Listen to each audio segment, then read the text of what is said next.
Tell me. She's like, I know you're hiding. Oh, we're live. Hi. Wie geht's, which is German for hello. I'll be there in just a second. I am having a We're very... joined. In German, our life navigate switches unser Lebensnavigationsschalter. Okay. I have no idea why I did that to me. They're all listening to you today. I know. They all want something from me. Oh, that looks good. So, to the nobody that's in here, how was your weekend? Weekend? What? It's Thursday. Happy St. Patrick's Day. Happy St. Patrick's You wear Day. anything green? Yeah, me neither. Isn't this movie so Irish? Next week we're doing Leprechaun just to be funny. No, we're not. The movie scared the crap out of me as a child. Me too. My brother could do the voice. The Warwick Davis leprechaun voice. Really good at it. Yeah. Is anybody in here yet? No, just me and you. Cool. And Clarence. And Clarence. Oh, hey! It doesn't even say. Oh, there you are. There you are. I don't have my glasses on, so I can't see who it is. I just saw that somebody commented. Alicia Atkinson. Hi, Alicia. Our best friend. Speaking of our best friend, you know I watched Hot Fuzz last week? Oh, I still need to rewatch it. I started watching Shaun of the Dead, and then I fell asleep. I didn't watch Shaun of the Dead. I also did not watch At World's End, but I did watch Hot Fuzz, and I laughed hysterically. I'll watch all of them. Your mother's here. Hi, Ma. I have been here for a long time, but I got caught up having fun and making jokes, so I forgot to make myself presentable. Oh, God, I'm wearing a satanic t-shirt. Oh, no. People I know are going to watch this. Oh, my God. What are they going to think? That they've definitely seen you wearing that shirt before already. Yeah. What are we going to do? I need to open my script. So, hi. Here's what's going on. We had a lot of Chinese food, and now we're real sleepy. It's true. It's true. I am really fucking excited for this episode. I think this episode's going to be really funny and really fun. Irreverent. It's going to be irreverent. It's going to be wry. Mm-hmm. It's going to be a rootin' tootin' good time. Oh, Mindy's here, the one we don't call Melinda. Hi, Mindy. All right. There we go. I feel better. I was about to say, are we live yet? We are. We are indeed. We are. Yeah.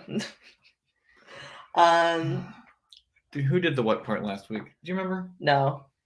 This is. Oh, I think. Okay, I'll tell you later. This will be an off-the-air conversation. Okay. I think I realized what my grandma was talking about because she comes in now and she's like, and we're like, who did what part last week? Oh, what do you want to talk about? What do you want to? Yeah. This is it. This is it. This is the thing. We talk about the movie. I promise, Chris's grandma, if you're here. I told like earlier today. She said, "I don't know." I'm like, "Didn't you just walk out of Gone with the Wind like 3 days ago?" She goes, "Yeah, I'm not a movie person." I said, "I don't think that you're our target audience." Listen. Also, though, like, I kind of get it about Gone with the Wind. I'm not gonna lie to you. Too long. It's too long, and it's not that good. I'm sorry. I'm sorry. Okay, so this week we're talking about Repo, the genetic opera. Have you heard about it? It's about a genetic opera. Earlier today. Oh God.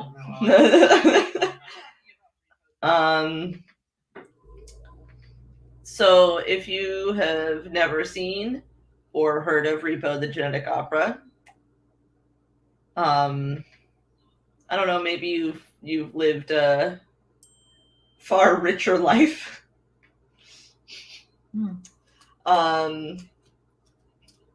But we're a couple of dorks that like really bad movies, so... And this one's one of the worst. It is pretty fucking bad, bro. But I love it. And, Did I share this or what? Okay. I'm ready whenever you are. I did share it. Good for me. You got it. I've been scared to share anything on my Facebook page because I think I was shadow banned for a minute because I can't stop saying mean stuff about men. That's why you have to use like M3N. Yeah, I know. But YT. when I'm in the heat of the moment and I want to talk about how terrible M3N are. Was that an S Club 7 song? In the heat of the night, we are having a... No, that was Aqua. Okay. Mm-hmm. Okay, so anyway. From their best album. The only one I've ever heard. Was it Aquarium? Mm-hmm. Yeah, Aquarium. They have 3 other albums, at least 2 other albums. Yeah. Oh, people. Okay. Who did what last week? Do you remember? I don't. Well, let's make it up. No, let's look. You take all the fun out of everything. You tried, but I'm nervous. I did the easy part, I think. Let's find out. We're gonna find out real quick. I just want everybody to know that we literally had like an hour and 15 minutes this time. We watched most of the movie. We watched we had already like watched Repo separately, but we were like, let's just watch it together. And let me tell you, I've been listening to the song New York Groove a lot. Okay. Has anybody... I haven't listened to our own podcast since the Blair Witch Project. We are so famous now that we don't have to anymore. You want to see a picture of me based on this movie? Yes. I clicked on the wrong folder. So you did the easy part and you said the wrong thing. I don't buy that for 1 second. I will do the easy part now. Slap us right into a Slim Jim. No, you're not. You're not going to slap us right into a Slim Jim. This is a picture of me in like 2008. Oh yeah. Uh-huh. Yep. I should have been in this movie, and I rue the day that I was not cast in this movie. I wish I had that outfit. That's a cute ass outfit. I think it was just a corset. I don't think I'm wearing pants. And here are the kind of people I hate now. Oh, I know some of those people. You know them. I do. That's me. Oh, God. So it was a corset and women's underwear. It's impressive. Mm-hmm. I'm really kind of jealous of that outfit. For real, I wish I had it. Who the hell is this guy, though? Just wearing a t-shirt and jeans? I know, he's just hanging out. Melinda says, Chris, I don't want to be mean, but it's giving Dobby vanity. Thank you. Although he is maybe not a good person. Probably not. Wasn't he in Blood on the Dance Floor and Yes. Child Predator? Yeah. Yeah. But I appreciate the sentiment. Okay, let's get started. Oh, yeah, I'm the hard part now. All right, so we're gonna record. All right.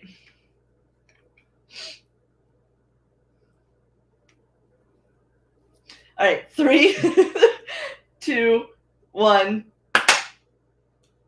Welcome to the Idiot's Guide to Horror. Counteracting the toxic culture surrounding horror fandom and breaking down your favorite horror movies. Oh, with you as always are your hosts, Kara Amber Sweet Popovich. And Christopher Pavi Largo Haberman. Everybody turn off the lights, grab your x-ray eyes and your surgical tools, and let's get ready to dissect. Repo, the genetic opera, made in 2008 by Darren Lynn Boozman, and yes, that is the Saw guy. Yeah. Probably better known for this movie, because who's ever heard of Saw? So you can right now watch Repo, the Genetic Opera, which, yes, it's a musical. If you haven't already seen it or heard of it, Repo, the Genetic Opera it's a real rock opera. And it does take the taxing of a rock opera where every word is sung for the most part. And also it is cringe, but it is free. Yeah, or if you want, you can spend $9.99 and buy it on iTunes. Yeah, you could. You can watch it on Pluto or TB. TB? TB. Remember when we said LV instead of Elvis? Talking about Riley Keough. To be or not to be. Mm-hmm. Uh-huh. Anyway, yes, I do remember that. I should be taking notes, guys. I keep the minutes here, and buddy. You're being a bad treasurer, but it's okay. So you can watch it on Pluto or Tubi TV, or you could do what I did if you don't want to deal with ads and get a 7-day free trial to a service that you will never use again in your life called Movie Sphere, and then cancel it immediately after watching the movie. Hi-oh. Hi-oh. So yeah, Repo the Genetic Opera. It's a movie. It's on the internet. Hit the scene in 2008. It's pretty lengthy, almost 120 minutes. It is, as I said before, a rock opera, and parts of it are actually physically difficult to sit through. Not mostly because, the music. Yeah, not because of the gore, which there is plenty of. Mm-hmm. Practical effects too, and they look great. Not all practical effects though, because the scene at the actual genetic opera is terribly bad. Oh, that's true. Yeah, we'll get to that. But I think this will be fun to hear us try to stumble through a walkthrough of this, because it is impassable and has weird plot exposition dumps that are done in the form of like comic book panels that last entirely too long and give you way too much information. Yes, everybody has their own separate story and they all tie together. And I should have spent time like with like a yarn map and like some thought bubbles, weaving these things together so that I could give you a more concise walkthrough. But I didn't do that. So you don't have the time, really. Enjoy the fumbling. Enjoy the fumbling. Who's in this movie? Nobody you've ever heard of except for Sarah Brightman. Yeah, I mean, if you have not heard of Alexa Vega, what were you doing during your childhood? I didn't see Spy Kids until I was like 19. You didn't go to the theater, drag your parents to the theater to see Spy Kids? No, I did not. Oh, I did not. I bet your parents like you. I was not a Spy Kids kid. It never caught my attention. What do you mean? There's Paris Hilton's in this movie. Oh, Paris Hilton is in this movie. Giles is in this movie. Okay. Giles is a niche celebrity for people like us who enjoy Buffy the Vampire Slayer very much. Do you think a random person is going to walk in on this on a Tuesday and see Anthony Stewart Head and be like, oh, it's Giles? That's the first thing I thought. I mean, obviously, because once again, we know. But other than that, there's some weird guy that wrote it that also has put himself in it as the grave robber / sort of minstrel narrator plot device person. I don't know. It's not great. He's my favorite character, I think. Really? Him or Mag. Yeah, I would be Mag for me. But anyway, do you want to continue your orphan saga? All right, everybody. Shut up. Shut up. No, I need you to go back weeks and weeks, because I don't remember what I said last week or the week before that. But here's what I do know. You were going to summer camp as an orphan? Not an orphan yet. Or were you So anyway. Remember on your way home from summer camp where your parents abandoned you? Yes. And then died? Yeah. You made a friend, then you turned out to be a werewolf, maybe? Yeah. You rented 2 movies. You watched them just by like purchase of them, renting them, holding them up to your head and shaking them. Right. Because you don't have a TV. You're a homeless child, for God's sakes. But anyway, you've been hitchhiking for what seems like months to find anyone to take you in. You little Oliver Twist baby, you. Finally, you happen across a house in the middle of the woods made out of gingerbread, as it were. Yes. You knock on the door, you ring the doorbell. It doesn't work. It's made of cookies. Yeah, food doorbells, not actually functional. They're for eating. But you are led into this house by a strange woman. Inside, you see your brother, who you haven't seen since summer camp. Which is where you were left? Which is where you were left. And your brother ditched summer camp because he said it wasn't cool enough for him. Okay. So your brother's there. You're with this woman. She's going to make you something to eat. However, she cooks and eats your brother. You're alone again. So what do? You walk to the video store. This is the trend of the orphan boy. He loves a movie. He can't watch one. Yes. He's going to rent something, hold it to his forehead, and shake it till he remembers it. Okay. So he gets there. He asks the clerk, hey, can you help me, please? My brother's been eaten alive. My parents are dead. Help me, please. And he says, well, the horror section's over there. He wouldn't even call the police. You want something fun. You want something light. You want something, to take your mind off your terrible life. Right. You're all alone. You live under a bridge by yourself. And so you pick up this movie. It says Repo, the genetic opera. You pick it up. You flip her over. You know what it says in the back? What does it say? Oh, thank you. Mm-hmm. In the mid-21st century, an epidemic of organ failures leads to the rise of GeneCo, a company providing transplants at a great price. Those who miss their payments become targets of GeneCo's mercenaries who repossess the organs. In a world of drug addiction and legalized murder, which is never actually talked about. Murder, yes. Well, they kind of touch on it. We'll get to that. A sheltered youth, Alexa Vega, seeks a cure for her rare diseases, as well as information about her family's mysterious history. Her questions are answered at the genetic opera. So, spoiler warning, we're going to talk about this movie in depth up to and including the ending. So if you haven't seen this movie, please pause this episode and watch it. Or if you don't want to watch the whole movie, that's fair because it's 2 hours long. But I implore you to pull up YouTube, do a quick search for Zydrate Anatomy. Just listen to that. And you'll thank us. Yeah, it's so fucking catchy. I have not stopped. Like, on my way here, I played it. And then when we got here, like when I got here, when we were watching the movie, I was just ecstatic when it was playing. I was like, great, I get to hear this again. Like, it is a rip, which is great because nothing else in the movie is. No, I like the Grave Robbing song. Yeah, we'll get to that. We'll get to that. All right. So there aren't very many movie facts for Repo, the genetic opera, because I don't think that anybody likes to talk about the fact that they were in it.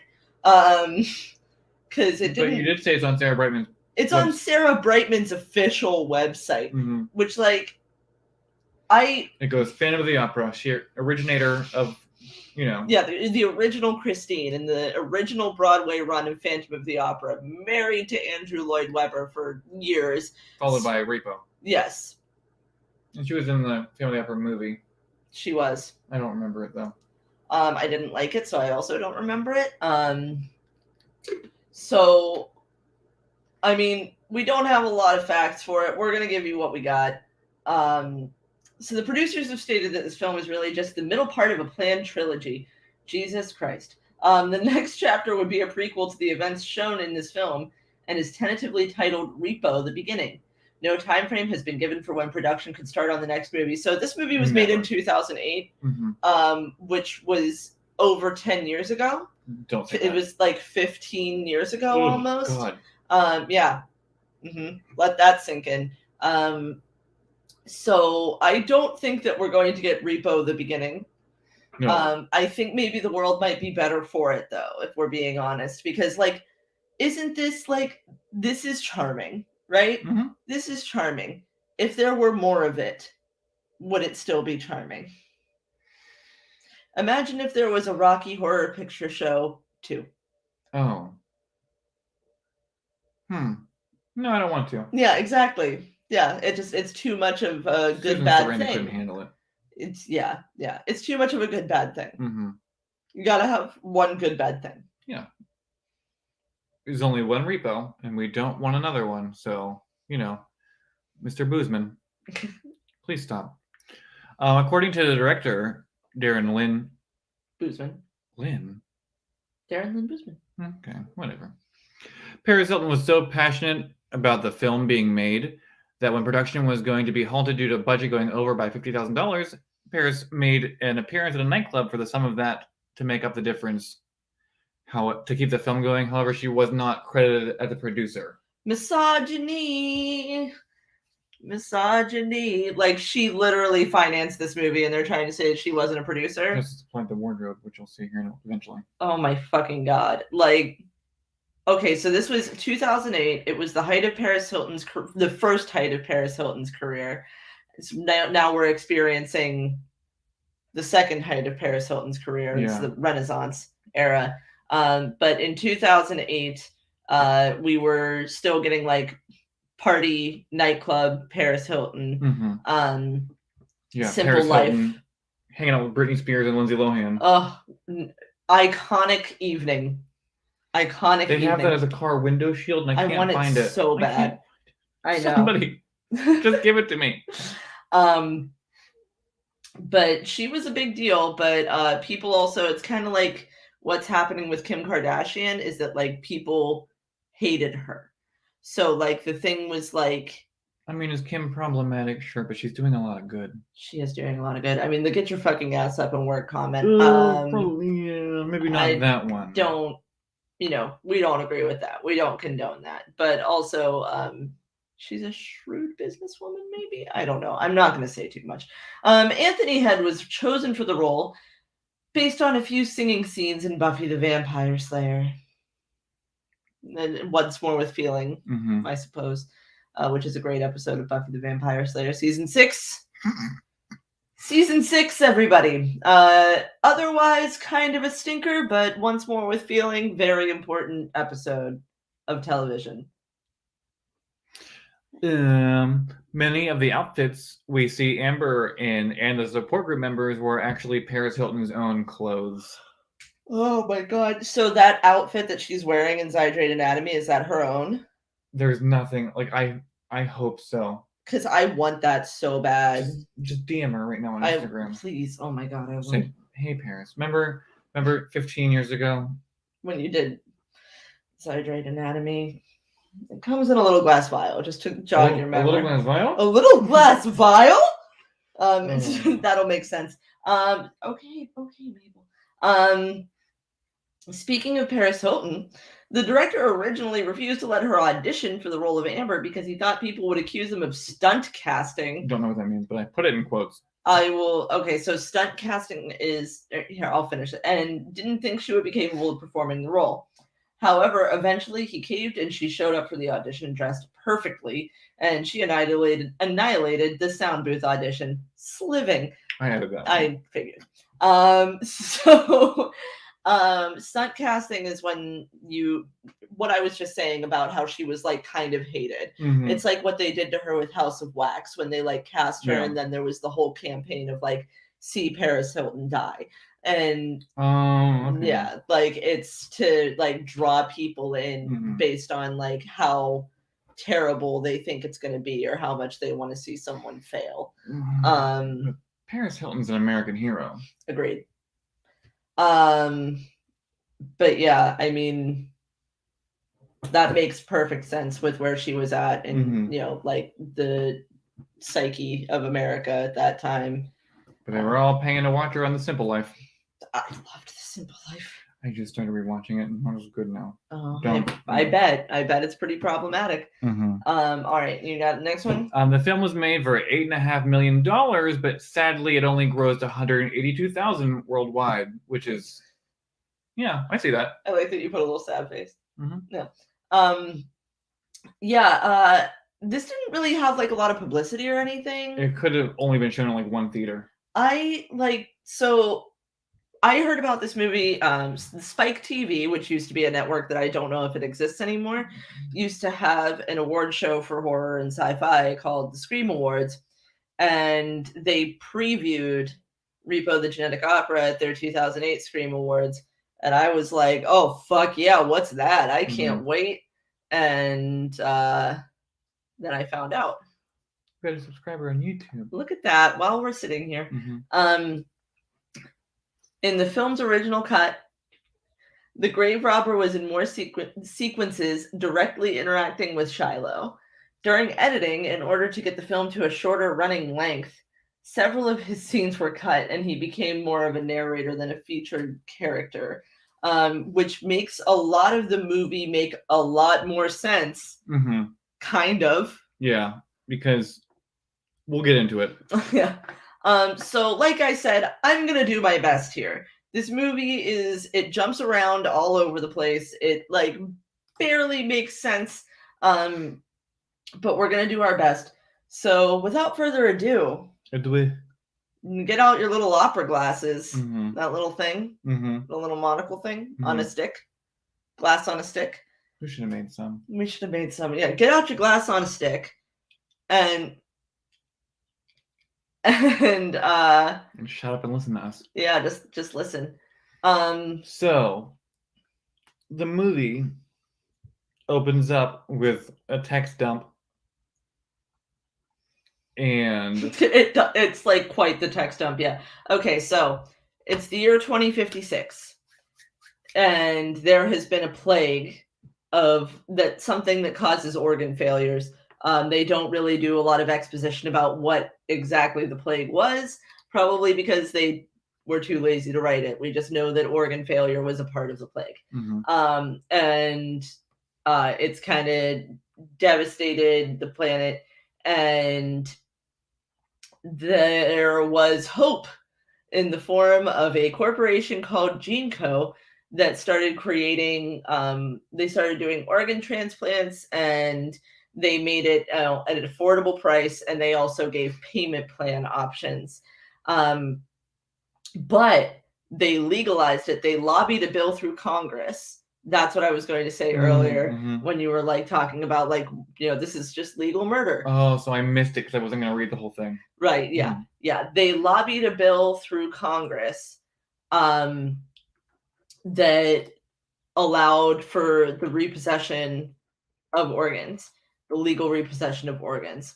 So now when people don't make the payments on their organs that they have been given, or on any of their elective surgeries, the Repo Man is called. Repo Man. Thank you. And then he comes and he just snatches their organs right out of them. So there's also since surgery is so prevalent, there's a new black market drug called Zydrate, and it comes in a little glass vial, but we'll figure that one out later. So the brand name is Zydrate, but that's the one that you can get like when you're getting your surgery legally. However, there is a black market version of Zydrate that is somehow, once again, never explained, extracted from the dead bodies of people, of the dead bodies of the dead. So for some reason, dead people have a painkiller within them. Right up their nose. Right up their nose. And grave robbers steal these people's dead chemicals and sell them on the black market. Do you ever think that maybe they're getting Zydrate from the same place? Is he the only game in town? That's what I was wondering. Is he the only game in town? Rhodey? No. The grave robber. He might be. We never see another grave robber. No, we never see another grave robber. We never see anybody else selling Zydrate. We also only could afford 20 extras in this movie. That's amazing. Which is why all the band members were wearing masks at the end. That's the movie fact I didn't put in. I feel like I was just... That's so funny. It was all the same people we've already seen. So what, like, this comic book exposition dump leads right into our first song, which is Genetic Repo Man, which is where we get the character introduced of the grave robber, who is also the writer of this rock opera. His name is Terence Zunich. Zunich. There's a silent letter somewhere in there. Zunich. I think it's the D. I think the D is silent. Zunich. It's one of my favorite songs of this whole movie. The Repo Man. Yeah. So after we've already been told what the Repo Man is and what he does, then the grave robber comes out and he's like, let me reiterate what just happened in the form of a song. In case you weren't reading. In case you didn't feel like reading all of that, he comes out and he starts like singing about like, you can run, you can hide, you can try to, but he always will find you. And it's my job to steal and rob. That's in a moment. Oh God. You gotta wait. Wait. Yeah. Gotta call a call. So then I apologize. Okay. The CEO of GeneCo. After we get this exposition dump, we go straight to the CEO of GeneCo at the top of the GeneCo tower. Roti Largo. Roti Largo. He has he's Paul Sorvino, looking like a mob boss with a little tiny ponytail. Oh God, it comes out of nowhere. The ponytail is a jump scare. It is. It's the scariest part of this entire movie. And it's a twist I did not see coming. Yes, it is the twist you don't see coming because you don't see it until 20 minutes in. And you never see it again. And then you never see it again. You don't know if it's still there waiting for you. Just a tiny little ponytail at the nape of this man's neck. God. He has 3 children. Luigi, who has a terrible temper and just kills people at the slightest provocation. Amber Sweet, who is dear Queen Paris Hilton. She is pretty addicted to surgery. And then Pavi Largo, who inexplicably has an Italian accent, whereas his siblings do not. Somebody explain it to me. I need this choice explained to me. Yeah, Pavi. Maybe, nope. I was going to say maybe he changed his accents with the face, but no, he changed his faces. He's Italian the entire time. And he has somebody's face on his face. Right. He always has he has these hooks attached to the outsides of his face, and he always steals other people's faces and puts them on. He might his be own purchasing face. them. Is he purchasing them, or is he just taking them from repossession victims? Well, there's really no way to tell. There really isn't, because they don't explain it. Yeah. If you're here for the explanations, we don't have them. Yeah, we can make them up for you though if you want. Yeah, we can. Pavi was Roddy's first son, born in Italia, and then no, because I think that Luigi looks older. Luigi does look older because he was in Army of Darkness. He was in a lot of things. Yeah. Oh, Texas Chainsaw Massacre too. Yeah, and Devil's Rejects. Yep.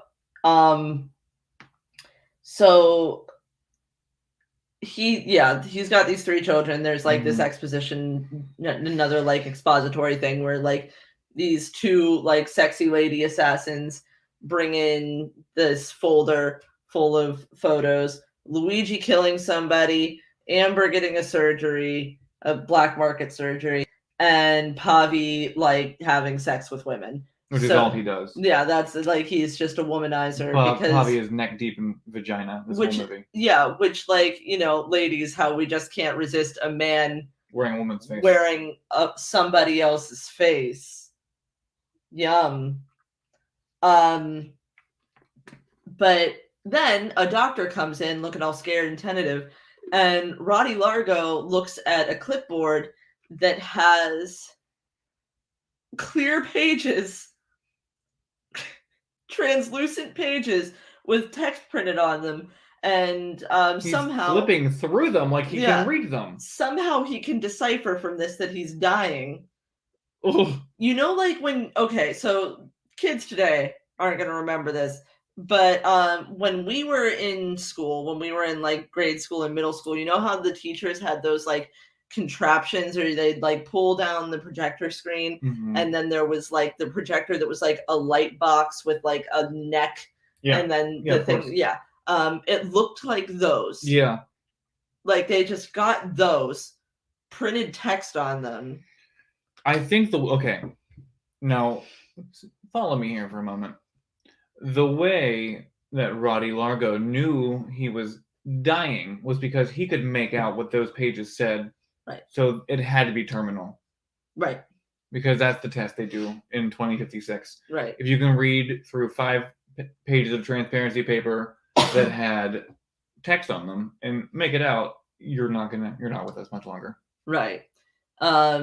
So then the doctor says I'm sorry, Mr. Largo, I'm afraid that it's terminal.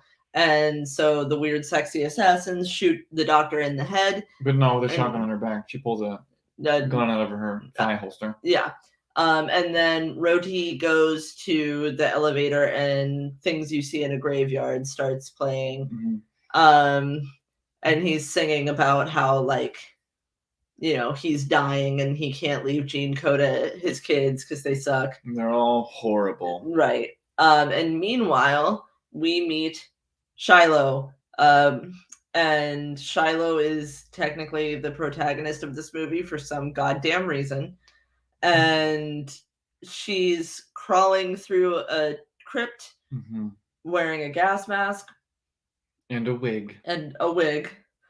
And a wig that is not, it's not easy to clock that. I mean, What was that movie I couldn't tell was a wig? It was Censor. Yeah, that was a great wig. It was This a wig, amazing however, this one looks like somebody like cut off the end of a mop and then painted it black and then put it on her head, but didn't like it's not glued down. It's not like on a wig cap and then pinned down. Right. It is literally just loose on her head, just flying. flopping. Yeah, just sliding she around. has to hold her wig down when she pulls off the gas mask. Yeah. Like there are times when this wig is down below her eyebrows. Yeah. Yeah. Nobody did anything. Like nobody got a little bit of glue.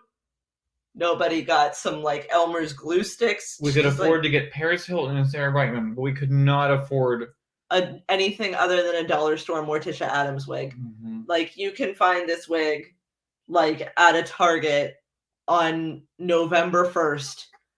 Because nobody else wanted it. Because nobody else wanted it. So if you want to go with Shiloh for, I don't say Christmas, for Halloween, I mean, for or Christmas, too, I guess, whatever floats your boat. All you need is like a neck doily and a bad wig. Right. So she's at her mother's tomb, and then she just like pulls out a sandwich and a book. And a bug. And then a glowing bug comes along, and she's like, I gotta get that bug. And I got to get that bug. I can't let it get away. So she has like a special bug canister, and she like almost has this bug. It's like a cup. Yeah, it's just like a cup. It's like a little metal tumbler that you can get from it. Like they went shopping at the dollar store for this movie. This whole the 100%. entire thing was furnished with dollar store trimmings. Yes. It's like it was probably like one of those metal cups that you're supposed to put like toothbrushes in. Yeah. But she's like singing about how she's just going to I can't wait to be king. She's just saying like, I'm just gonna be quick. It's right there. It's in my sight. And then she'll just run back into the mausoleum. So like we kind of understand that she's not supposed to go outside. So she goes outside into the graveyard to chase this and bug. She gets it. She gets that bug. Good for her. She does. But then as she's, are you ready? Do you want to talk about it? Oh, she catches that bug. But while she's catching this bug, our good friend, the grave robber, has started his menagerie song. He started singing already. I don't remember a word of the song. No, he's just singing about how the world is crazy. Basically, he has a good voice, though. Yeah, I mean, yeah, he does. That's why I asked if he was like a Broadway person, but apparently he might have been. They did this show like this was before it was a movie. Was a musical. Oh God, really? I think I really don't know. I think I'm just tied on my ass. So the grave robber is stealing a black market alternative to Zydrate out of the nose skulls of the dead, and little Elvira, Shiloh, is getting this fucking bug. Oh, buddy, is she gonna get this bug or what? So I don't know how this happens or why this happens, but the grave robber and Shiloh are like singing around each other. They're not really like nobody notices the other one's there, and if they do, they're just ignoring it. She's just watching him steal this nose nuggets from the dead, and he lets us know, us the audience, that it's his job to steal and rob. And then he starts screaming the word graves. Which attracts the attention of the night police. The Gene Co CIA. And that's definitely, yes. Can Elvira be this week's Pongo? Yes, of course.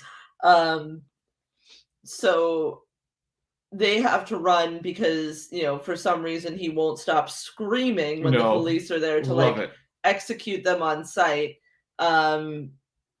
He just keeps screaming.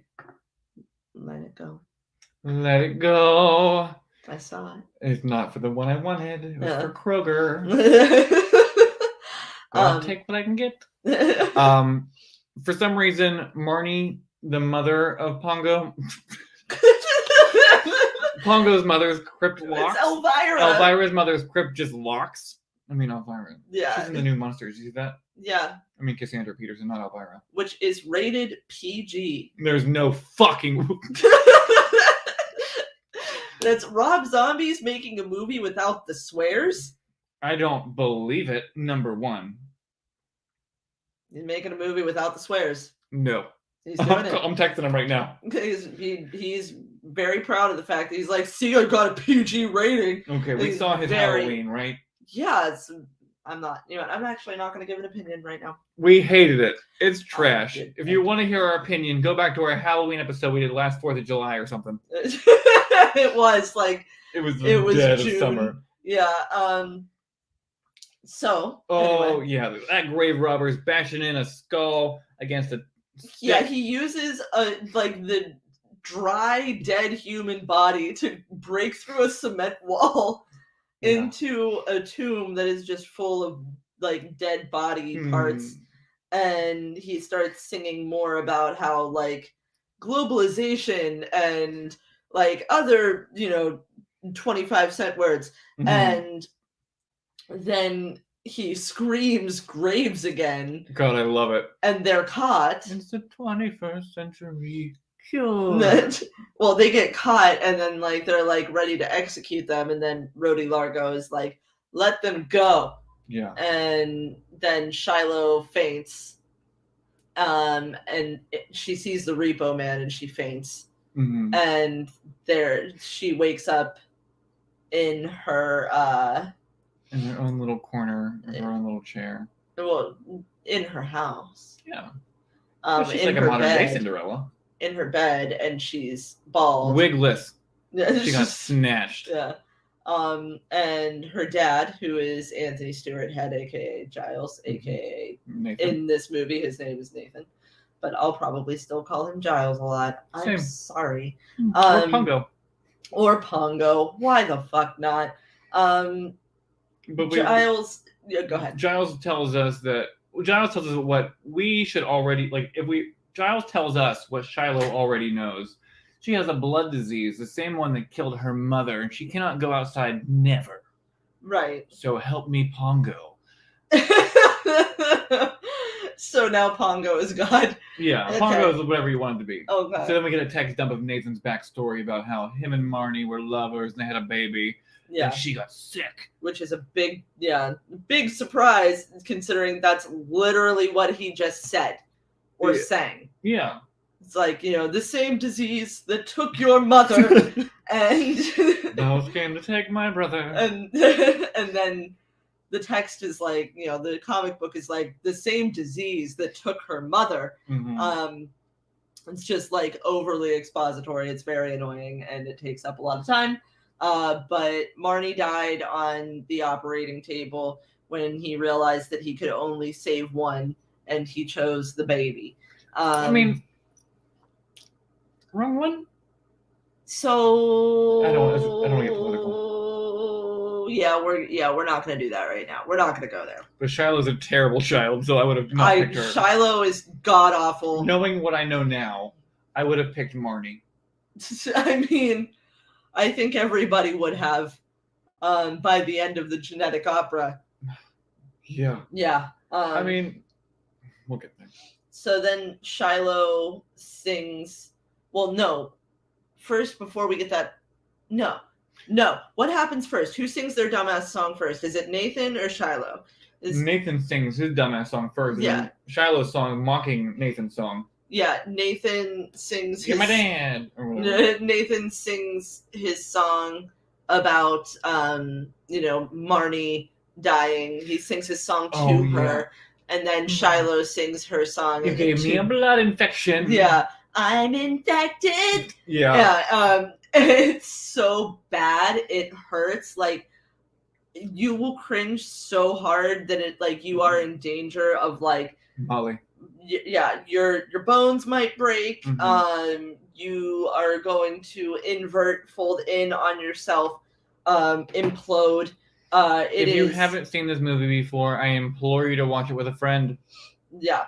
Yes, absolutely. It was a lot more fun to watch it with him this time around. Mm-hmm.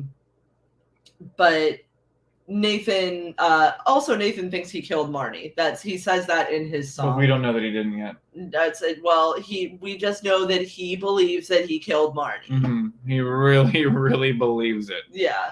And then he reveals that he is the Repo Man. He goes downstairs, he puts on that blouse and his like leather blouse. The leather blouse. Mm-hmm. Yeah. He's the Repo Man. And he has a whole bat cave behind like a fireplace. And then he goes into it, and then he's got like a different voice for when he's the Repo Man. Now the Repo Man. Is it unattractive? No. Giles could do no wrong. No. But then song's he pretty wrong though. No, yeah. He like slits the guy's throat and makes him talk like a puppet. That's later. Oh, damn it. Yeah. So this is just him unveiling that he believes that he, he killed Marty, and in order to like keep him quiet, Roddy Largo has contracted him to be his Repo Man. So do you think there's only one Repo Man? We don't see any others. Because in the beginning, like the first text up, it says Repo Men. Right. Repo Men come and repossess your organs, but we'd never see another one. We just see Giles the whole time. The whole time. Oh, gross. Now we get to the worst song in the whole movie. What's that one? So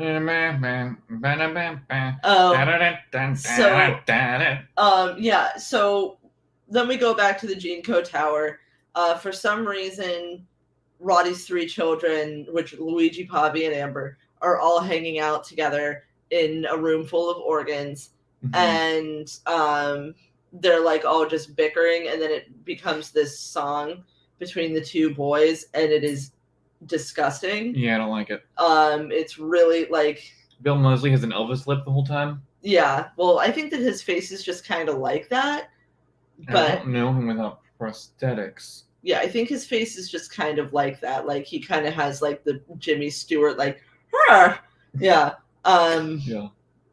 But he is saying that he's going to be the one that inherits Genco because he's willing to stab people and then have sex with the holes that he creates from stabbing them. It's truly an awful song. I don't like it. No. And then Pavi says that he believes that he's going to inherit Genco because every woman wants to fuck him. These are not good reasons. Do you think anybody's trying to bang Paul Sorvino? No. And he still owns it. He does still own it. But they are arguing about this and singing this song where they're like saying like mark it up. Well, that poor woman just dies to death. Yeah. The nurses in this movie are disposable and very much used for eye candy and then to be like killed very easily. Mm-hmm. So that song's finally over. Yeah. That song ends, and then then Amber doesn't sing. I wrote that down because I was very disappointed in that. Yeah, she doesn't sing yet. We don't get Paris Hilton singing yet. But we do get Shiloh getting a message on her Apple Watch. After she's like laying in bed watching Blind Mag, who is Sarah fucking Brightman. Give me another 15 years to try and get over the fact that Sarah Brightman said yes to this movie. We spent so much time today trying to find out how much they paid her for this. We tried to find a reason. Because she wasn't the original Blind Mag. She was replaced like she was the replacement for somebody else. Who was the original? Do you know? They didn't say. I Yeah, looked real I hard. can't imagine who was first string if Sarah fucking Brightman was second string. But she's watching Blind Mag, who is like the voice of Jean Co. Who's Hi, I'm Blind Mag. yeah, an opera singer. And Stunning. Shiloh, yeah, beautiful. Mhm. Shiloh is like singing into her mirror Poorly. very poorly. She's going like this. Everything is she's making fish face. Muppet. Yeah. Everything that everything that Shiloh does is awful and hard to watch. But then she gets a message from Roddy Largo on her little like transmission watch, which doesn't give you like everything in this video wants to be very futuristic. I think they spent a good portion of this month, like of the budget, on the worst CGI I've ever seen. Yeah, because the pictures on the wall are 3D, and it's just the one dead mother. Right. Much like our little orphan Annie in the beginning. Oliver Twist was also the orphan Annie. Yeah. It's just pictures of Marnie coming out of the wall. She was doing just fine. Right. When she was doing just fine. When she wasn't dying to death. Yeah, when she wasn't blood diseased. That's when she wasn't infected. Yeah. I don't remember. Like, I watched this movie twice this week, and I cannot remember one of the songs they sang other than Zydrate Anatomy. Yeah, which I just can't wait for us to get. Robert. Yeah. That vocal fry, though. She can do no wrong. So he gets, he asks her, he's like, Shiloh, you don't know me, but your mother was, really important to me. So meet me at her tomb. And now we should talk. But then we get like another text dump. Yeah, and then we get another text dump, another comic book exposition text dump. So, apparently, Roti Largo and Marnie Anderson, I don't know what her last name was, Marnie Luigi Anderson, were dating Wallace, Nathan Wallace, Marnie Wallace. So Roti and Marnie were in love, lovers, if you will, and then one day she just left him for Nathan, like Megan Fox did for Machine Gun Kelly. True. Yeah. Twin flames. Yeah.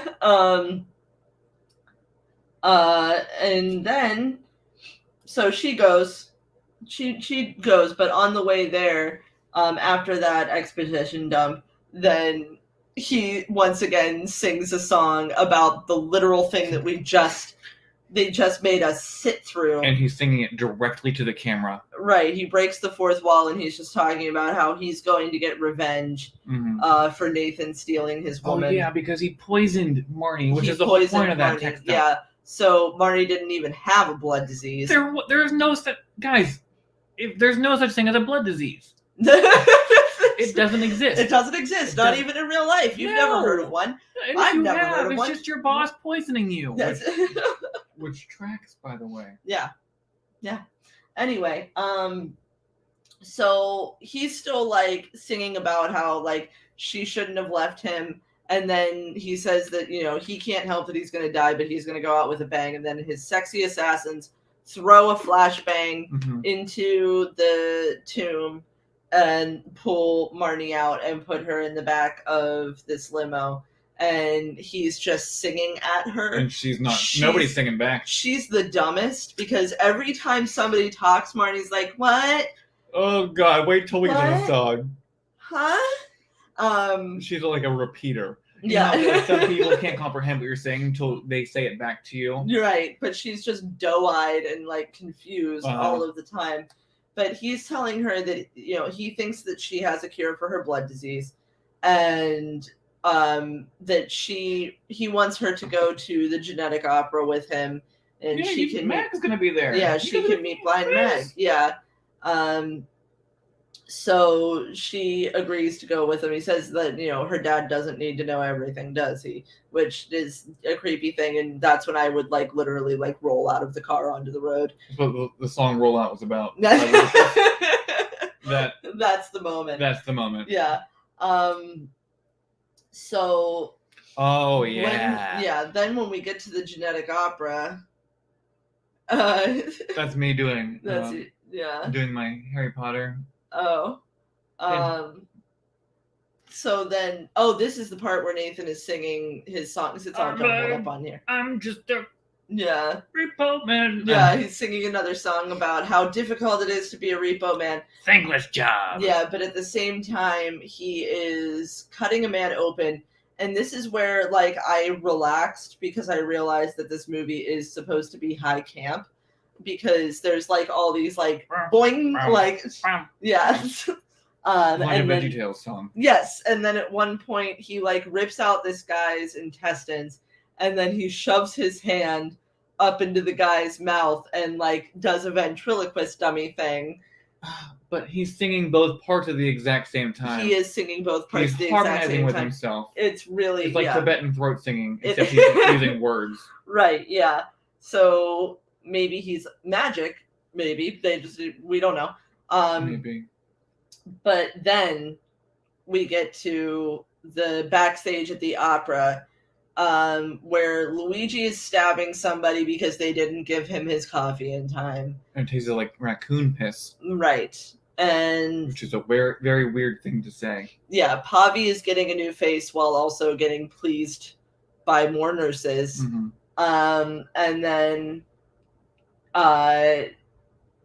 Amber's mad. Yeah, Blind Mag comes up when Luigi is like stabbing that guy to death for giving him bad coffee. Mm-hmm. And could you imagine? Like, I still tip them. I know. Like, if somebody gives me the wrong order, I'm still like, I'll drink this, thank you. Thank you so much. Thank you, you're the best. Mm-hmm. Oh my god, because I need people to love me. And then my face swells up when I get home because I had to eat it anyway. Yeah, right? Yeah, exactly. So Blind Mag storms up and she's like, Luigi, like, stop murdering that guy. And then Amber comes up and she's like, who's going to sing when you're gone? And Mag's like, Amber, please. Like, it's not my place. Mm-hmm. And how would she know? Does she get to pick her replacement? That she apparently does not get to pick her replacement. No, they hate her. They all hate her. They all hate her. And then Rhodey comes up. Roddy comes up. Roddy Piper comes up, and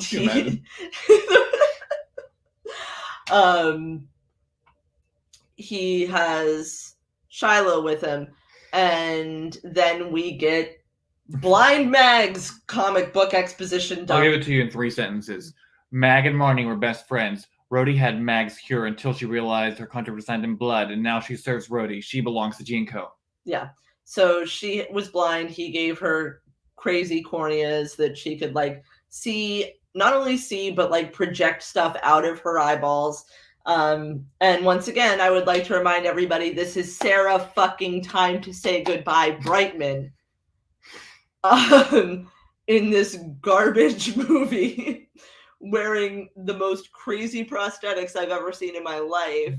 Her eyelashes are so big. They're so big. I've changed my mind about being Sailor Moon for Halloween, and now it's to be Blind Mag. This is straight up, like, I think that, like, she was supposed to be, like, very influenced by, what was her name from Evanescence, like, the hair and everything. I thought she was, hold on, I have it written down here. No, I'll get to it later. I forget. Plava Laguna from Fifth Element. Okay, yeah. I don't know how I got there. I mean, that makes sense, though. Like, in my head, that's what I thought of. Yeah. She then is, like, just kind of blinking at Shiloh. Because her eyelashes are so goddamn heavy. Right. She can't keep them open. Right. And then she's called to the stage, and then Marnie is taken and put away in, like, a room where she's being guarded. Yeah.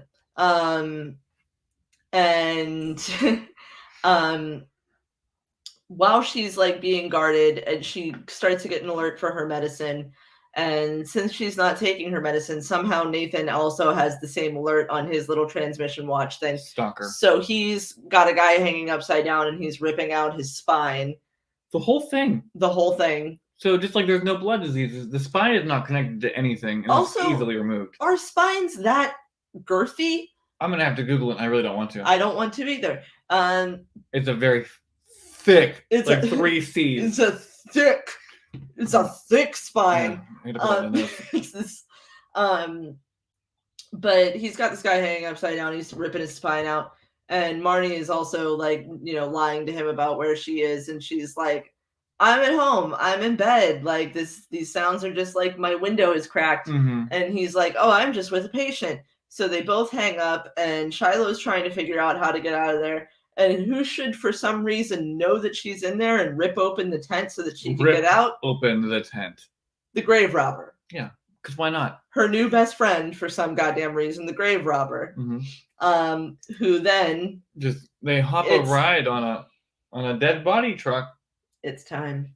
Oh, I almost missed it. It's time. So this is when the best song in the whole movie comes in. And you had it up there. It said we get a song about Zydrate abuse. Almost. That's the one Amber supposed to sing, but she's a no-show. Amber hates Meg. Dead body in a truck takes Shiloh home. Nathan has a fresh spine to the Roddy family. He wants Meg's eyes. Roddy blackmails him to make him sing a song. Where the hell is it? You must have been jamming because it definitely happens. It's such a bop. So the grave robber takes her to like what must be like a Zydrate Anonymous meeting. They don't really say why all of these like Zydrate addicts are like filing out. Amber created, that's what her job was to sing me a song about Zydrate abuse, which she didn't because she's like the spokesperson for that. Right. So I'm guessing that's what that would be, is like a support group. Mm-hmm. Yeah. But they are all still actively hooked on Zydrate. And then we get Zydrate Anatomy, which is so intensely catchy.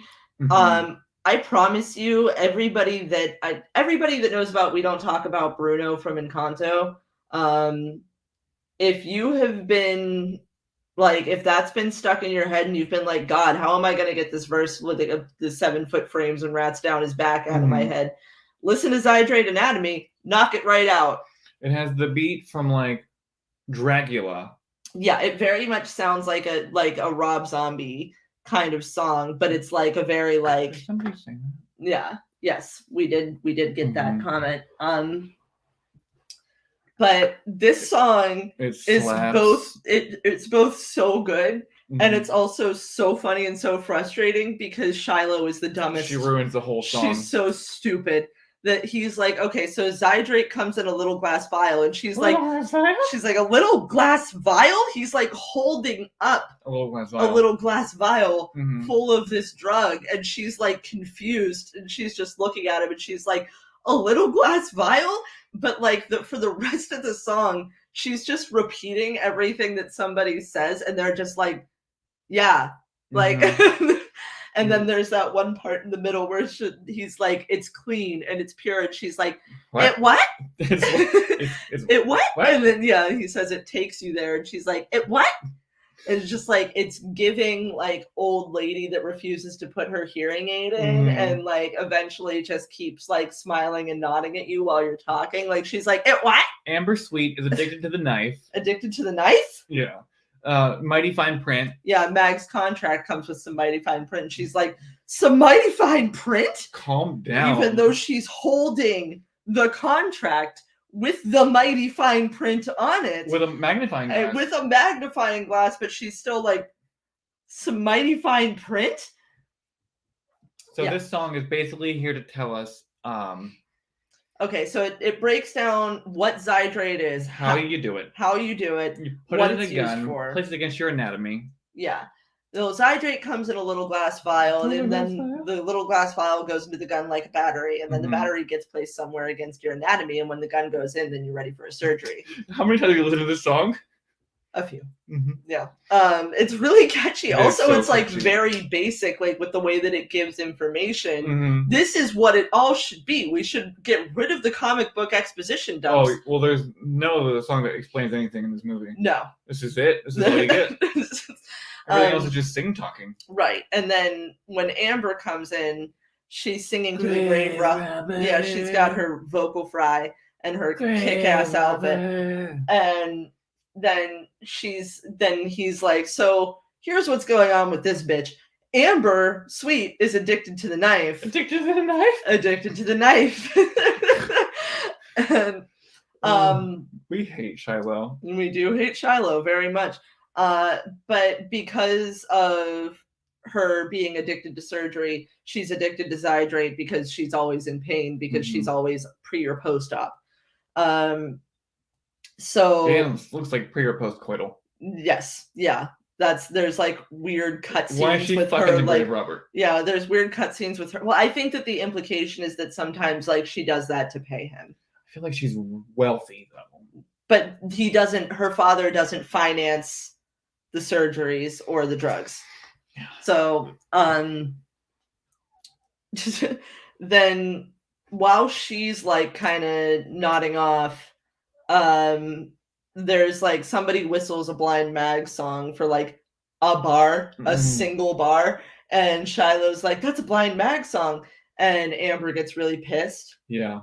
And very upset. Yeah, and she's like, well, Blind Mag's days are numbered because the Repo Man's coming. Mm-hmm. And then the song kicks back in, and the grave robber says, Mag's contract comes with some mighty fine print. Some mighty fine print? Which once again confuses the fuck out of Shiloh for some reason, because she's a dumbass baby. And then they have to repeat, they're like, yeah, bitch, some mighty fine print. The whole literally ensemble cast is screaming by now. Like, that's literally what we just said. But it turns out that Mag, the eyes are going to get ripped out as soon as she voluntarily leaves Gene Co. She's supposed to be there basically until she's dead or fired, at which case her contract is null and void, and because it was signed in blood. Yeah, her eyes will be removed from her. And who really needs them? So tonight is her last show, so she's going to end up getting her eyeballs ripped out. And that is the entirety of Zydrate Anatomy, which is a very important piece of the puzzle, and also maybe that's why they made it the best song in the movie. You think it was on purpose? No. Did they know it was the best song in the movie? No. Or do they think that 17 Sweet was even better? Oh, God damn it. I hope not. Because that's coming up real quick. I know it is.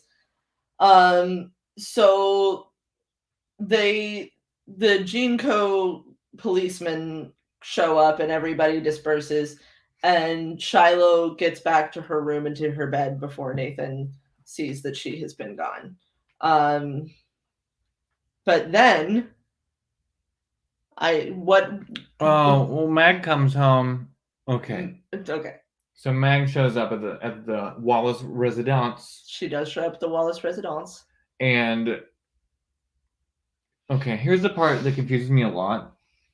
So she's like, Shiloh, let me in. Please, God damn it. Let me in the house. Yeah. So Shiloh opens the door and then runs up the stairs as fast as she can. Right. Well, she's like, state your business. And Mag has already stated her business, which is like, I'm your godmother and I just want to talk to you. Mm-hmm. And like, Shiloh's still like, I don't know. What do you want?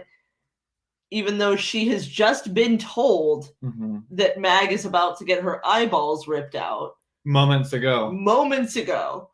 And then she found out it's her godmother, and she's also her biggest fan. Yeah. So, like, okay, who am I the biggest fan of? Say Taylor Swift shows up at my house right now saying she's your godmother. Godmother, which is weird because, I mean, we're practically the same age.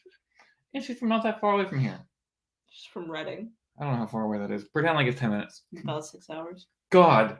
That's where I drove in January. Ugh. Did you see her? Like any of the family? Any of the Swifts? I did not. I did not see any of the Swifts. So, okay. Pretend I just found out from some drug dealer in the back of an alley that Taylor Swift is about to get her eyeballs ripped out. Right. I'm her biggest fan. And now she shows up saying she's my godmother. And so she's like, hey, I'm your godmother. And Can I come in? I'm like, state your business, bitch. Right. First of all, I would never, like, seeing Taylor, or any celebrity, really. Like Jeff Goldblum saying he's my godmother. Who does live around here? Thank you. Oh, he doesn't live around here. He lived. He's from Munhall. Yeah, which is like 15 minutes away. Right. But like seeing anybody saying they're my godmother, I would just let them in. Right. Sight unseen. Right. Absolutely. Which is why prone to be murdered. Yes. Yeah. So she lets Mag in and they have a little conversation, and Mag's like, don't make the same mistakes I did. And that's her song. Like, Sarah Brightman shows that she's the only person in this movie who can actually sing. And I think Paul Sorvino has a nice voice on him. he does okay. He's not Sarah, He's not Sarah Brightman. who's a classically trained opera singer, Yeah. but he's okay. But She anyway, sings, her she eyeball sings- sings. Yeah, she sings. Her eyeballs project a picture of Shiloh's mother, and then sing. And then Nathan shows up, and he's like, "Mag, get out of here!" Mhm. And Shiloh suddenly remembers that they're gonna take Mag's eyes. Yeah. She has the worst selective memory. Yeah. She suddenly remembers that she has, that she's about to get her eyes repossessed, and she's like, "Dad, we gotta help Mag." How? How would you even want to? I don't understand.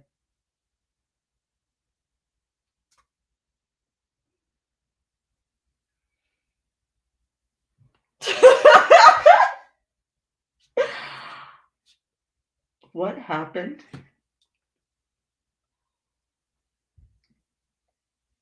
I don't think we checked for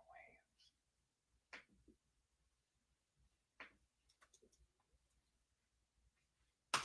We just recorded an hour of pure silence. So what you're getting tomorrow is literally just the audio from this. Yeah, somehow I'll figure it out.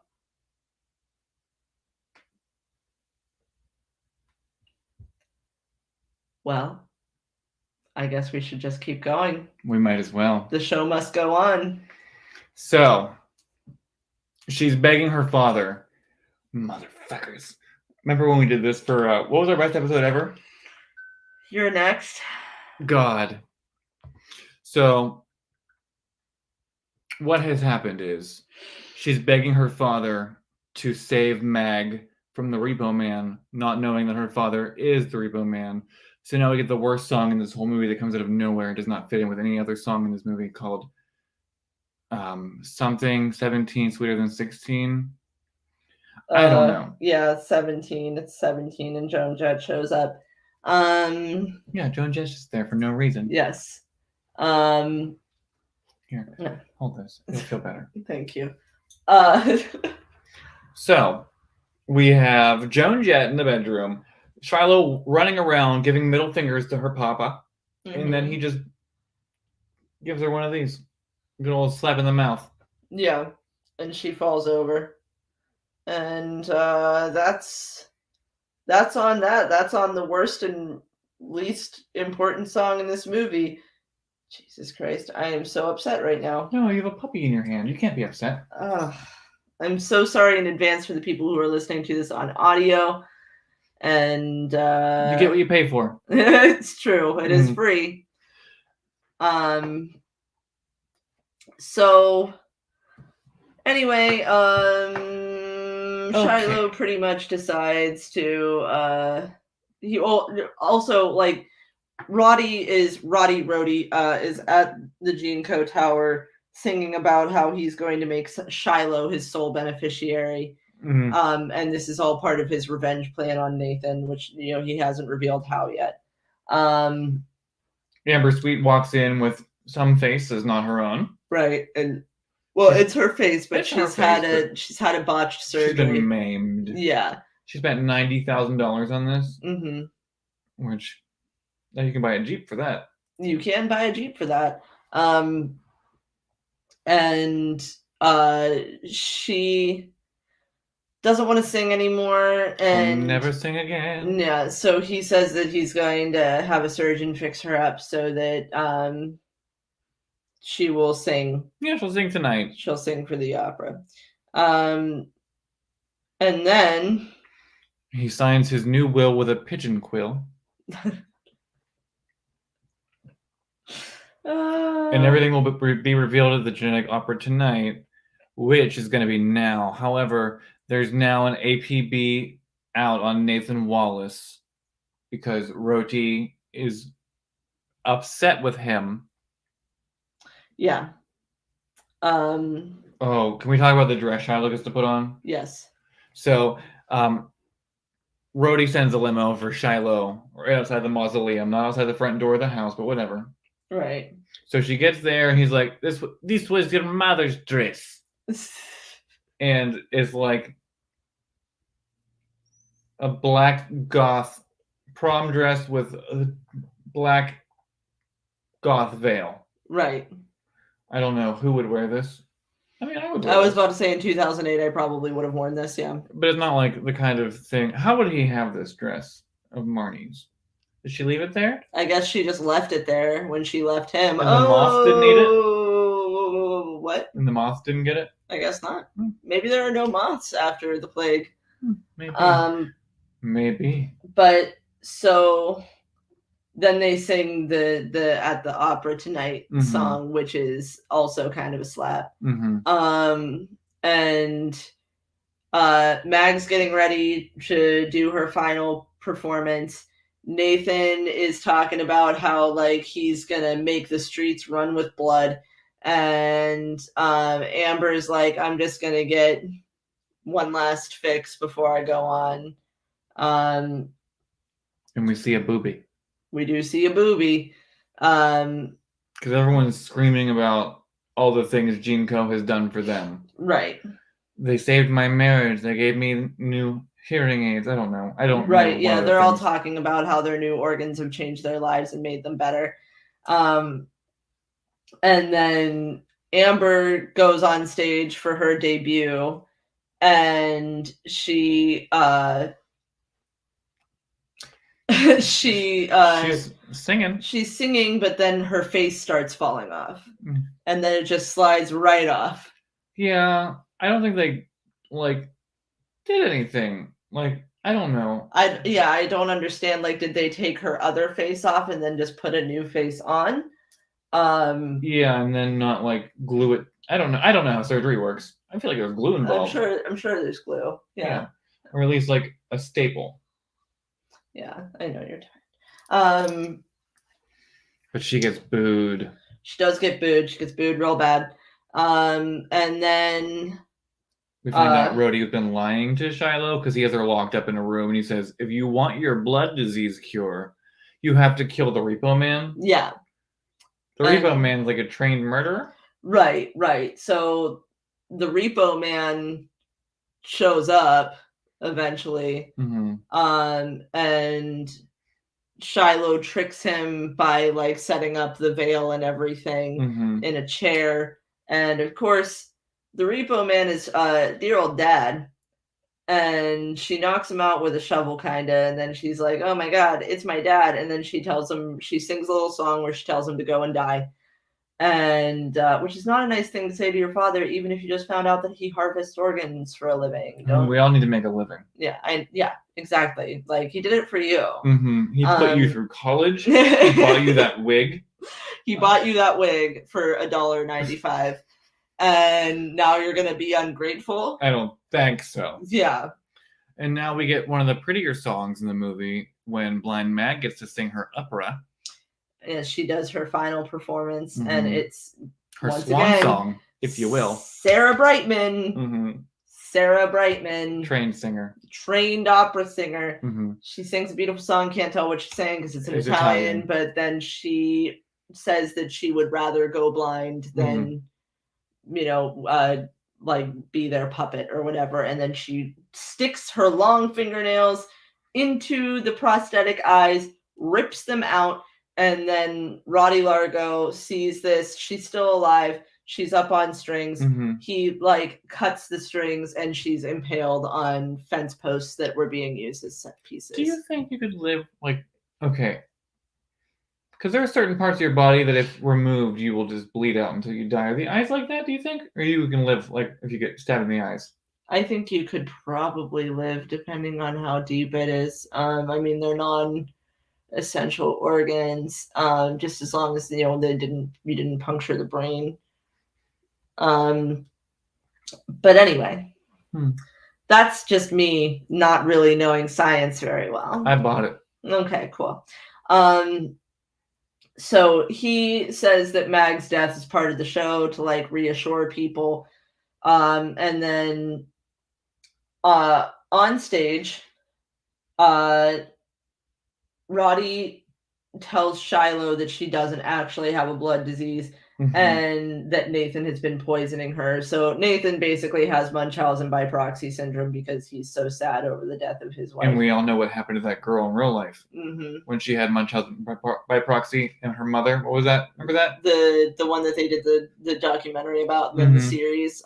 Yeah, she had her mom killed. Yeah. Not to spoiler alert for those of you who are watching the show version of that true story that you could read in an article in like 5 minutes. Yeah. Yeah, you really could. You could save like 4 hours. Yeah. I just told you the whole thing. So Roddy is like actively dying on the stage as well, and he promises Shiloh that she could have GeneCo if she just kills her dad on stage. And even though she's pretty pissed that he like stole her life and everything, she can't do it. So Roddy does it, and he shoots Nathan. But he makes it look like Shiloh did it. Yes. Because he cut the lights. Right. And then Shiloh and Nathan sing a song to each other about how they didn't realize that they cared about each other. Well, it's too late. Very weird. And then Shiloh leaves. And just walks right out. Also, Roddy dies on the stage too after saying that, he disowns all of his children. So she doesn't want to be, she doesn't want to be the head of GeneCo. She doesn't want her father's actions to like dictate her life. She sings a song about it. It's not good. Not a good also, one. Like by the time you reach this point in the movie, you're kind of like, just end, please. Yeah. It's time for this to be done. So that leaves GeneCo with no legal heir, and that's where the movie like cuts its credits. And that's where I turned it off, not knowing there was a false ending to this movie. There is a false ending to this movie because we get yet another comic book exposition dump explaining that Amber inherits the company, and she auctions off the face that fell off, and Luigi killed the first 3 bidders, and then Pavi won the auction, and he's wearing Amber's face now. And that's Repo the Genetic Opera. And I'm not going to cry. No, we're not going to cry. I'm not going to cry about the fact that I forgot to record audio. No, we're having a great time anyway. It's fine. I'm fine. I'm sure the microphone on this little baby is great. Yeah. I'm sure. We'll see. You want to do your Letterboxd review? Nothing would please me more. All right. Welcome to Letterboxd Beach Street. This week, I picked Letterboxd Beach Street from Will Hell's Mouth, who gave it 2.5 stars and said, I've said it before and I'll say it again. Truly a bold, visionary choice to make a musical where 90% of the cast couldn't carry a tune with a damn bucket, excluding Sarah Brightman and Anthony Stewart Head and Paul Sorvino. Award-winning lyrics such as, I'm the smartest and the toughest, I will find a hole and fuck it, and accidents can end in murder. That being said, Dry Anatomy is an undefeatable song, and Nathan is insanely hot murder sad dad. Yeah, he is a hot sad murder dad. That's a good review. Mine is very short. It's Bob Dan Wood, who watched it May 23rd of 2021, gave it 1.5 stars, but also hearted it and said, I think a full minute of this movie would kill my grandma. Grandma, if you're still watching this, I'm sorry. So surprisingly, this movie does pass the Bechdel test in 3 separate instances. Women that have names do sing at each other about things that aren't men. It fails the Duvernay test. Everybody is not only white, but they are put in makeup to make themselves look even whiter. They're in corpse paint, all of them. All of them, just very pale. Which, like, I would like to just throw this out there. White people aren't the only goths. No, not in my school, at least. No, white people are not the only goths. So, all right. Idiot's Guide to Gore, 5 out of 5. Somebody gets a spine ripped out of them. Yeah, somebody gets a spine ripped out of them. Like, the intestine scene looks insane. Like, it I'm looks... still like, I don't like the puppet scene. You don't like that? I don't like to think about somebody's hand up in my sternum. Oh, not even Anthony Stewart heads? I guess I could live with that. Or whatever. I guess I wouldn't be alive. All right, then I guess it's time to get our keys. So every week on Idiot's Guide to Horror, Clarence, do you want to Stop do this looking part? at me. Do you want to do this part? He's like, make this bitch stop playing with me. You're having a great time. She needs you. Nobody. She's sad. Every week on Idiot's Guide to Horror, we like to imagine that we have been given the keys to remake or reboot the film that we are discussing, at which point we decide what we would keep and what we would throw out the minute that we got the chance. So for you this week, Chris, what was flawless? Blind Mag, the character, great. The actress, phenomenal. I would take a bullet for her. How did they get her to be in this movie? Good question. That is my life's work now, is to figure that out. I also really enjoyed the songs 21st Century Cure and Vibrant Anatomy. Mm-hmm. They're perfect. Also, Paris Hilton. She needed to be in this so much more. She should have been in this so much more. They could have made her Shiloh. So I agree with you on every point here. Sarah Brightman had no business being in something this bad. No. No business. She's so good. Mm-hmm. And also Zydrate Anatomy is just, it's a banger. It's really good. And I do love Paris Hilton very much. I think that the gore is really well done and really fun. I think that the entire aesthetic of the movie, which is very, like, of the time, like, it was super Hot Topic-y, right? Oh, yeah. Like, very, like, it brings, like, it gives, like, Hot Topic deviant art, like, you know, live journal. Mm-hmm. Like, you want to go... Zenga. Zenga. Yeah, you immediately want to, like, go and get, like, a little, tiny little gif of, like, Gerard Way and call it an icon. Mm-hmm. Like, it very much speaks to this time period and what was, like, very trendy, which speaks to, like, my teenage self in a bunch of ways. And also, I thought, like, as cheesy as his performance is, which I think it's supposed to be, Anthony Stewart Head did an amazing job too. Mm-hmm. But if we're gonna talk about what we would change about this movie, whoo-hoo! The cheesecloth filter over the whole thing. There's just like a glow filter the entire time, and it's awful. It is the RuPaul season 1 filter. Where she, like, yeah. Are you okay? Oh yeah, I gotta. Bernie. Oh. The movie was too long. Like, I understood that we cut it to make cuts. We could have cut more. Every song was too long. It's 2 hours long. Yeah. This movie's 2 hours long, and it's so much of it. Like, get rid of those comic book exposition dumps. I didn't want one of them. Get them out of here. None of them were useful to me. Mm. They did nothing for me. I could have taken all of this context from the songs because you literally told me the same information in the songs. Literally. Right after you did the comic book exposition dumps. Superfluous. So, like, I just kind of wonder if, like, Lionsgate was like, we got to add these in because people are too stupid to, like, hear this in the song or whatever. I don't want to read them. Mm-hmm. I didn't want to read them. I heard them in the songs. Yeah, I heard them in the songs, and they add, like, at least 15 minutes to the movie. Mm-hmm. At least. It is boring in spots, you're right about that. There's, like, any time that we're alone with Shiloh, I'd rather be doing anything else. Anything else on the planet. Like, take me back to the graves with the grave robber. Like, take me back to the Zydrate support group. Take me back to Paradise City. Where the grass is green and the girls are pretty. Mm-hmm.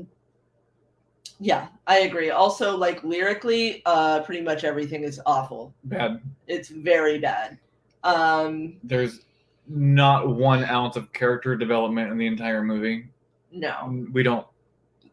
Except for, like, in that last song where they're, like, singing about how, like, oh, I guess that we do love each other. But that's it. That's it. Yeah. That's 2 hours into the movie. Yeah. And then the big one is Alexa Vega She was the worst part of this movie. Awful, man. Oh, my God. I don't know. And not in a fun way like the other ones were. Mm-hmm. I also didn't like Bill Moseley. No, he was really hard to watch too, which I usually like him. Yeah, I love him in most things he's done. I just also like they give us so much exposition, but not about the things that I like want to know. Like, why does Pavi have an Italian accent and his siblings don't? Mm-hmm. Explain to me, please. But anyway, is there anything else that you would? No, Wow. I mean, we could have changed a lot about this movie. I think if we would have made it a tight 90 minutes and cut the expositions, it would have been much better and replaced Alexa Vega with Anyone? Chloe Grace Moretz.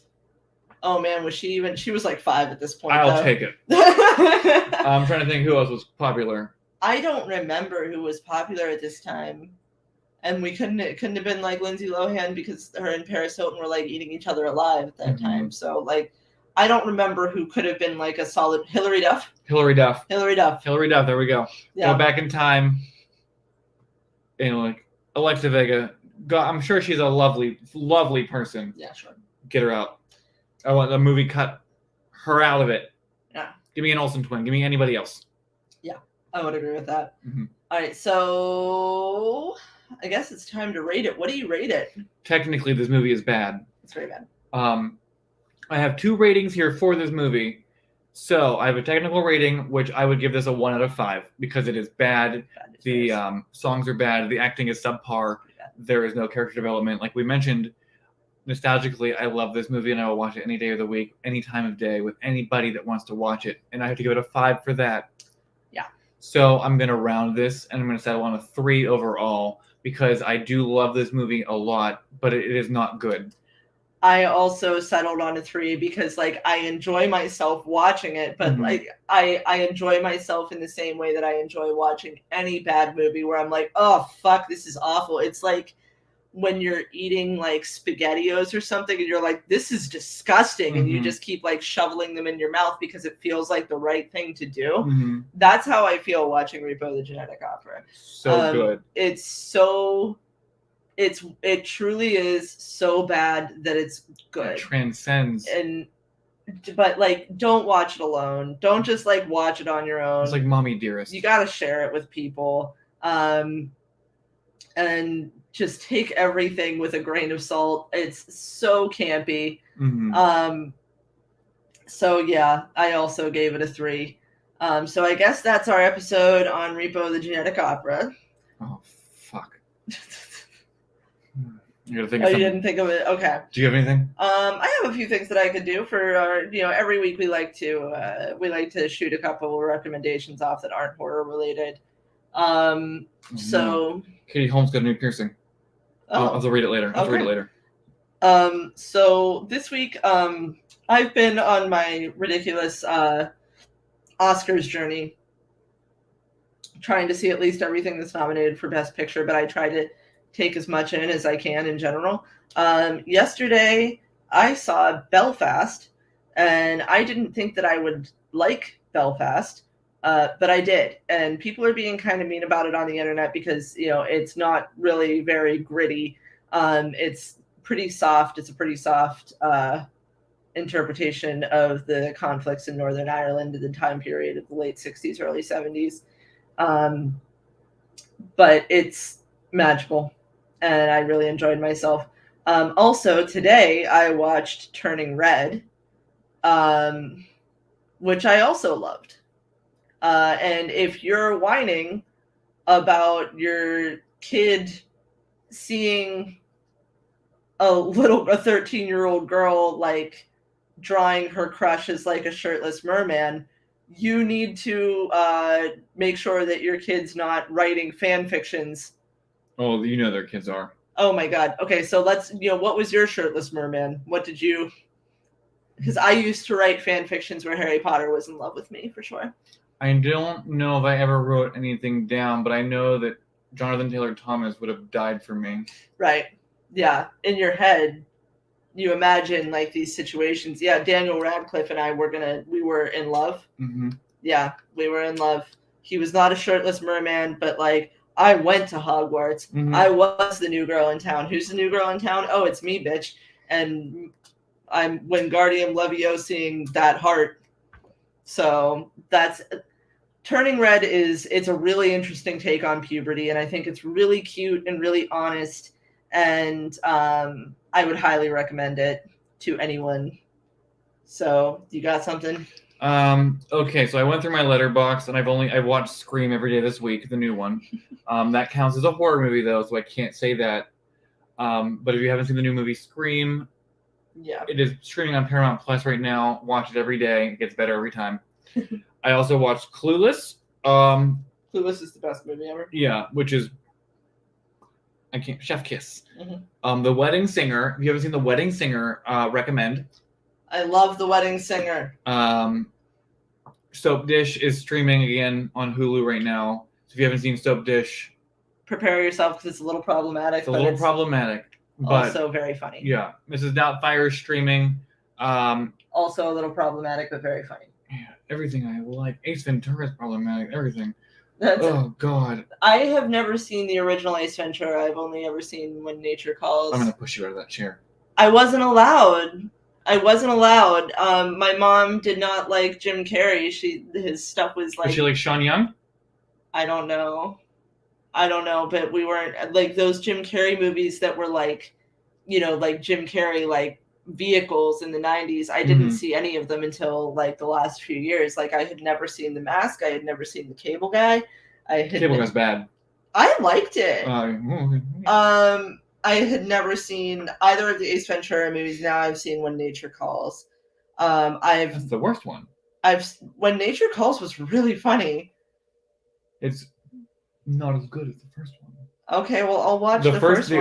The opening scene of Ace Ventura: Pet Detective is comic gold. Okay, all right, I'll watch it. Gold. But it was I didn't think that I was going to like get it because like I didn't watch it when I was a kid or whatever. But in When Nature Calls, when he was like crawling out of that like rhino, I got my dad. I was for Christmas in one year. I got him a giant painting of that. That is giant. It's so funny. It is so. I was sitting there. Well, okay, so my mom just chimed in and said Mr. Popper's Penguins is okay. Mr. Popper's Penguins wasn't a movie when I was a child, and everybody loved Jim Carrey when they were talking about Jim Carrey, but you said that his movies would suck the brains out of my ears, so I was not allowed to see it. I still haven't seen Dumb and Dumber. I don't understand. Oh my God. Okay. We can remedy this real easy. Okay. I've been working on it slowly over time. Because I'm also making the young man that I'm seeing watch, standard classic movies. Like we're watching Mrs. Doubtfire for the first time. You've seen. Yeah, I've seen Mrs. Doubtfire. Yeah, Robin Williams was very much allowed. Yeah. Okay.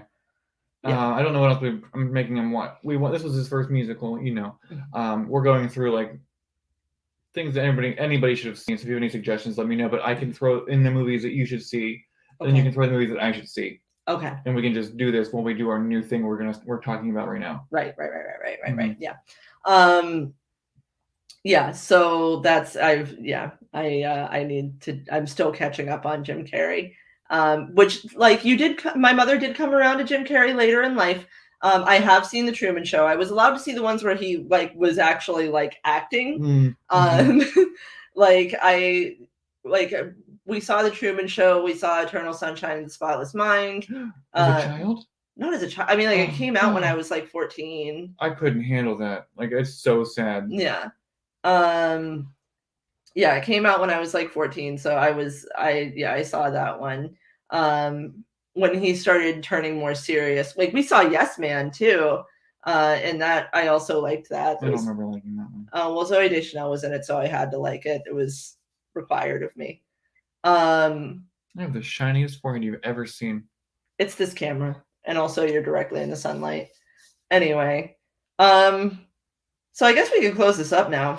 Yeah. If you have questions, comments, concerns, recommendations, you can email them us to I've never done this before. Email them to us at idiotsguidetohorror@gmail.com. You can follow us on Instagram at idiotsguidetohorror. Do not follow us on Twitter. I repeat, do not waste your time. You can follow us on Facebook. It's facebook.com/horror idiots, probably where you're watching us now for the most of you. YouTube. YouTube, if you're on YouTube, you YouTube us. Please rate our podcast on iTunes and help other horror movie fans find us, and they rate us too. Tell a friend, make a friend in the comment section down below. If you don't know each other, I want you to introduce yourself to each other and then go home with them after the show. I don't know. That was beautiful. I thought it was really well done. I guess I'm going to try and pull the audio from this. So if you're listening to the audio version of this podcast, this is where the podcast Best ends. of luck to you. Yeah, I'm very sorry that I'm a dumbass. No. I'm an idiot. It's usually me that fucks them up. I'm a big, dumb, stupid idiot. No. You're just a little bit of Shiloh tonight. I am a little Shiloh. It's a little glass vial. Addicted to the knife. So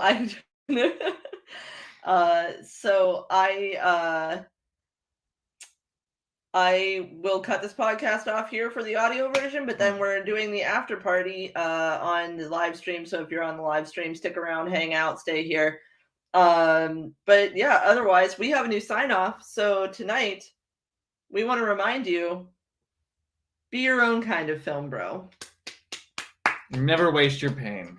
Good night, everyone. I don't know why you clap.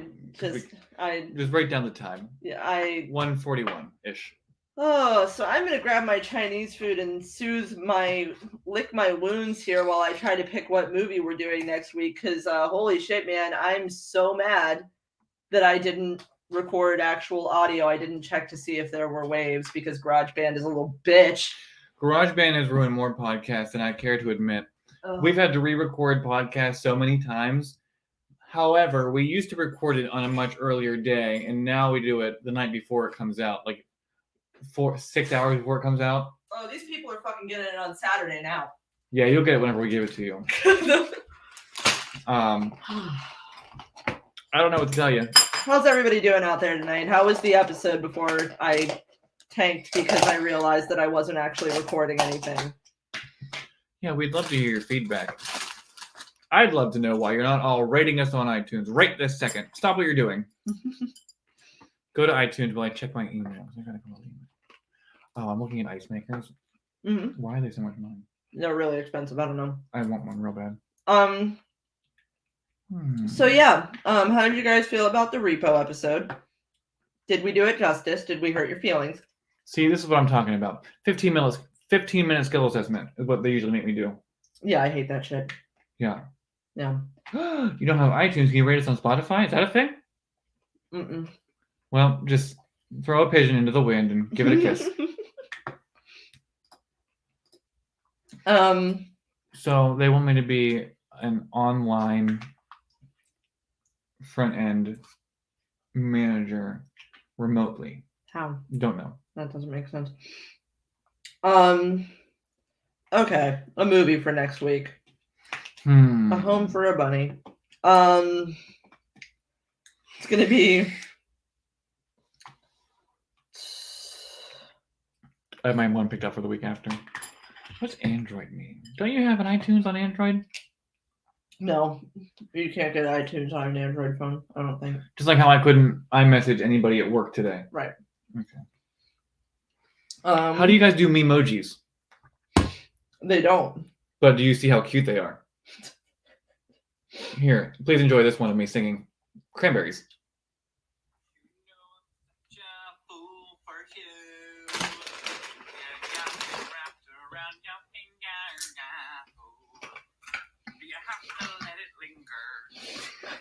The eyes shifting around. Well, people were staring at me. I was at my desk at work. Were you sending that to Steve? Dana. Steve has an Android phone. He can't see emojis. It does make me feel better, Mindy. Thank you. These were made by. It was a collaboration between two artists who are both my friends. The person who made the earrings, their collection is named Prisma Lumina, and then the person who designed the actual drawing part is Jen Cooney, who is an incredible artist. I'm a big fan. Thank you. Okay, so next week when I remember to hit record on the audio, Mhm. we are going to cover a movie, and I'm going to tell you what that movie is as soon as I figure it out. If you guys have any suggestions, you can obviously drop them into the. I do. Well, no, I let the people who are nice enough to come here and listen to us talk. Let them tell us.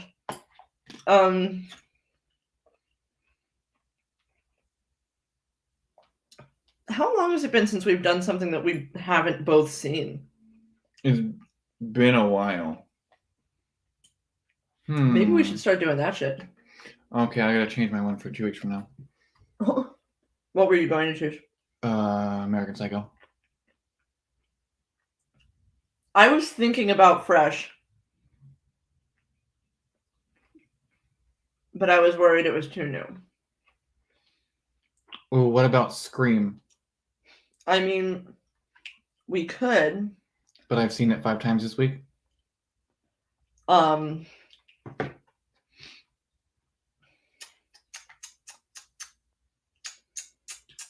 Is it too new? And also, will people get confused because it's also just called Scream, and we have an episode. Also, did you know Drew Barrymore's in it? The new one? Yeah. Where? Matthew Lillard, Jamie Kennedy. I saw Matthew Lillard. Hayden Panettiere, Henry Winkler, Adam Brody. Drew Barrymore is the principal. The voice. But these are all just voices, uncredited voices. Okay. The Fawns, guys. The Fawns! What are the parameters here? Whatever, as long Scary. as it's horror. Yeah, horror adjacent. As long as it's horror, what do you want to see?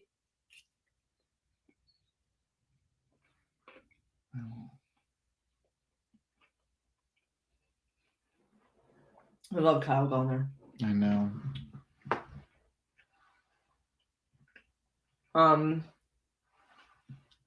Just for the record, I did recently rewatch Titan in a theater, and it still bangs.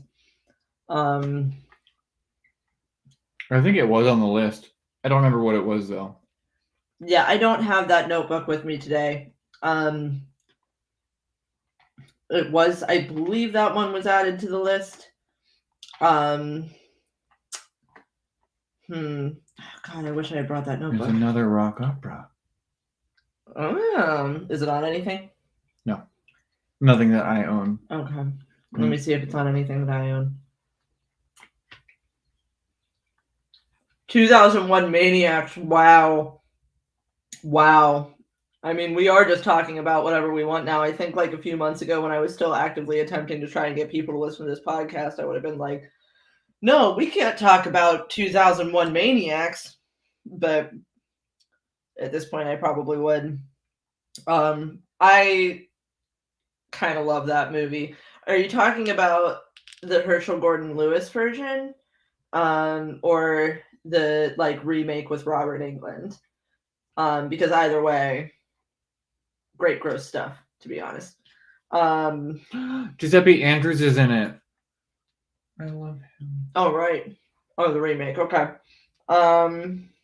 He was the cool sheriff in Cabin Fever. Yeah, I know you love Giuseppe Andrews. And he was in Detroit Rock City. Fuck. What about Green Room? I've never seen it. It's only on Showtime right now. Why would they do that? It was been on Netflix for 3 years.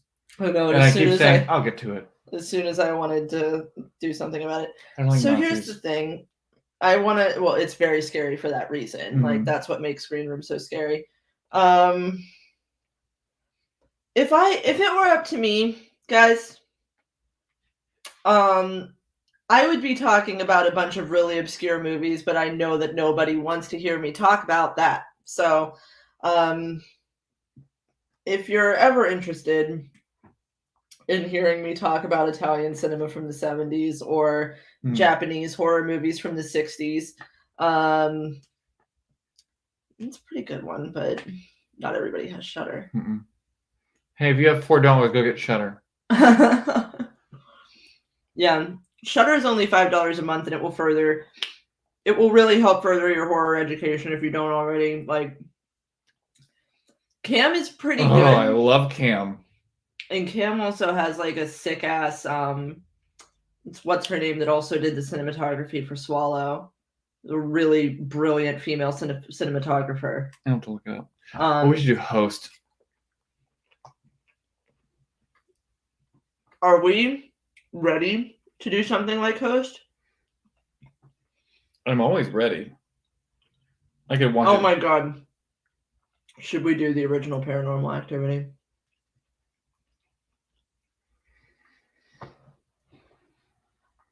Really carefully, like let's really carefully. Okay. Should we do the original Paranormal Activity? I like that movie a lot. Let me check. Let me see how much. I just watched it. It's on Paramount Plus. It's on HBO Max too. I think it's on something more than just one.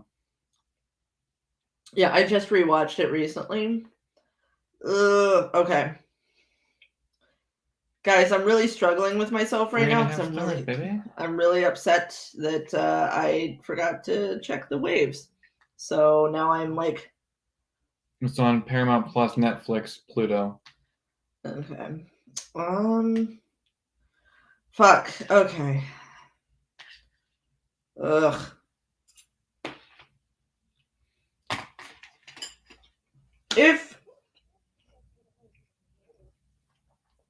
If anybody ever wants to get down on some more shit like Pieces, please let me know. I feel like that was a fun episode. I feel like we had a good time. There are things that I love from sort of that era and that school of horror that I'm more knowledgeable on, that I would love to talk about, that I like started this podcast to try and educate people about. But I also like to have fun. I like to have a good time. So Ooh, I know what we're picking next time now. what are you picking next time? Hell House LLC. It's streaming on everything. This is also streaming on Pluto and Tubi. You think it'll still be there for June? Yeah, I guess that is a good Pride Month one. We'll tease you. We'll let you wonder what we're talking about. Anna Faris is in it. Because I was thinking doing this one for my week or this one for my week. Okay. Because they're both streaming multiple places. Okay. You feel like a found footage movie. I was also thinking Killer Clowns from Outer Space. That would be a good one too. Because I haven't seen it in like 7 years. Okay. I need to make a choice. Killer Clowns is on HBO Max. Killer Clowns is like I will watch it when you tell me that I have to. Yeah, that's why I have not picked it yet, because you're clownphobia. Thank you. I appreciate it. I can usually get through like that one. I can usually get through it because it's kind of goofy.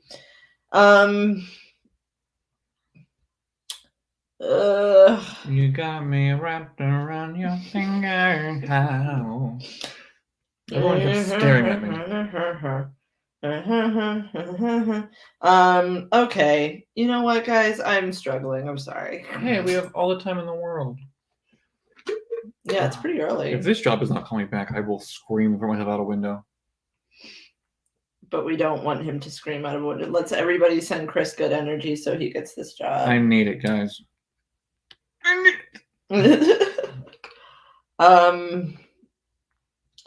Why are there so many good horror movies? I want to talk about everything.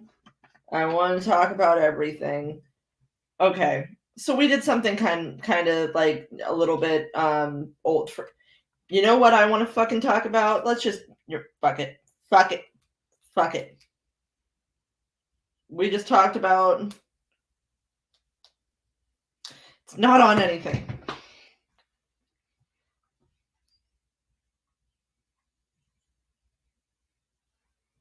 I wanted to talk about Bride of Chucky. I've never seen it. I'll buy it. I'll buy it right now. Watch. What?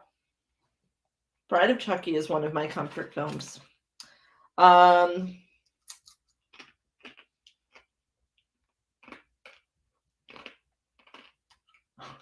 I will click the button. Do not buy all 6 of them. What are you doing? I own the first one, that's why. Did you just... No, I didn't do it yet. But I could. Maybe I won't be able to eat tomorrow or pay rent, but hey. Well, wait. Are there any holidays coming up next week? Let's do that. Oh, well, we missed St. Patrick's Day. I know we did. Let me look at a calendar. Hold on, I have my planner. Paydays next week. A little glass vial. A little glass vial? A little glass vial. Okie dokie artichoke. No, there are no holidays next week. Okay. Then. Oh, there it is. What? May 13th is a Friday. We have to do Friday the 13th on May 13th. We have to remember. Everybody, shut up. Shut up We right now. have to remember to do Friday the 13th on Friday the 13th. And it's not streaming anywhere, so you're going to have to take my word for it. We have messed this up several times. We cannot afford to mess it up. We get again. 1 a year, sometimes 2. I wish... I'm setting a reminder for the week before that, the Thursday before that. It's I, also Cinco de Mayo. I wish I didn't love horror movies so much and that this was an easier choice for me to make. My car payment is due then, too. I have a lot. I have a lot.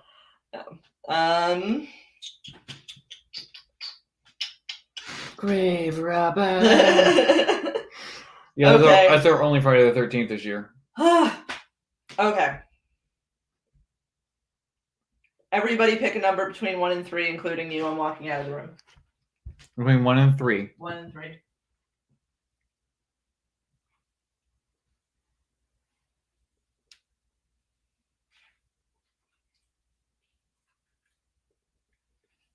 Okay, I've been outvoted.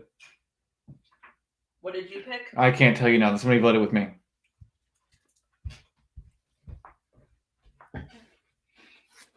All right, it's 3, 3, 2. What was your number? 2. Oh, it's a tie. Well, we have more people in here who didn't vote. 2 people didn't vote. 1 person didn't vote because my mom is probably on 2 platforms. Mm-hmm. I need somebody else to vote. Whoever you are, mystery person that watches but doesn't talk, Your mom didn't vote. now's your time. This is a dare. You could be the tiebreaker. You could determine. Come on, please. Slap a number on a keyboard and hit the enter button. I beg of ye.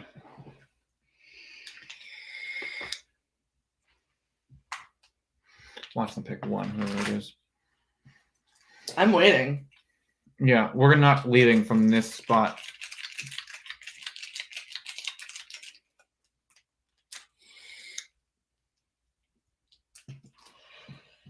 I'll sing all of Zydrate Anatomy again. Do we have the rights? No. So I can't play it on my phone? How much do you think they... I would assume that they might...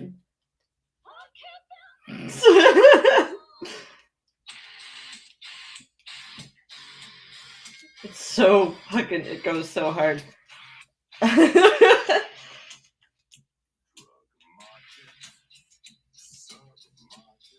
We don't own the rights. I can only play you 17 Yeah. seconds.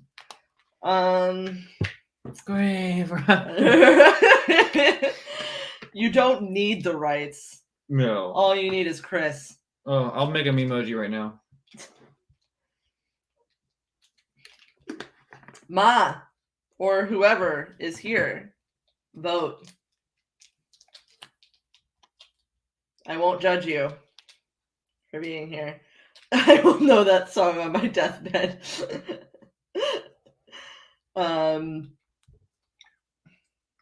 Grave robber. Grave robber.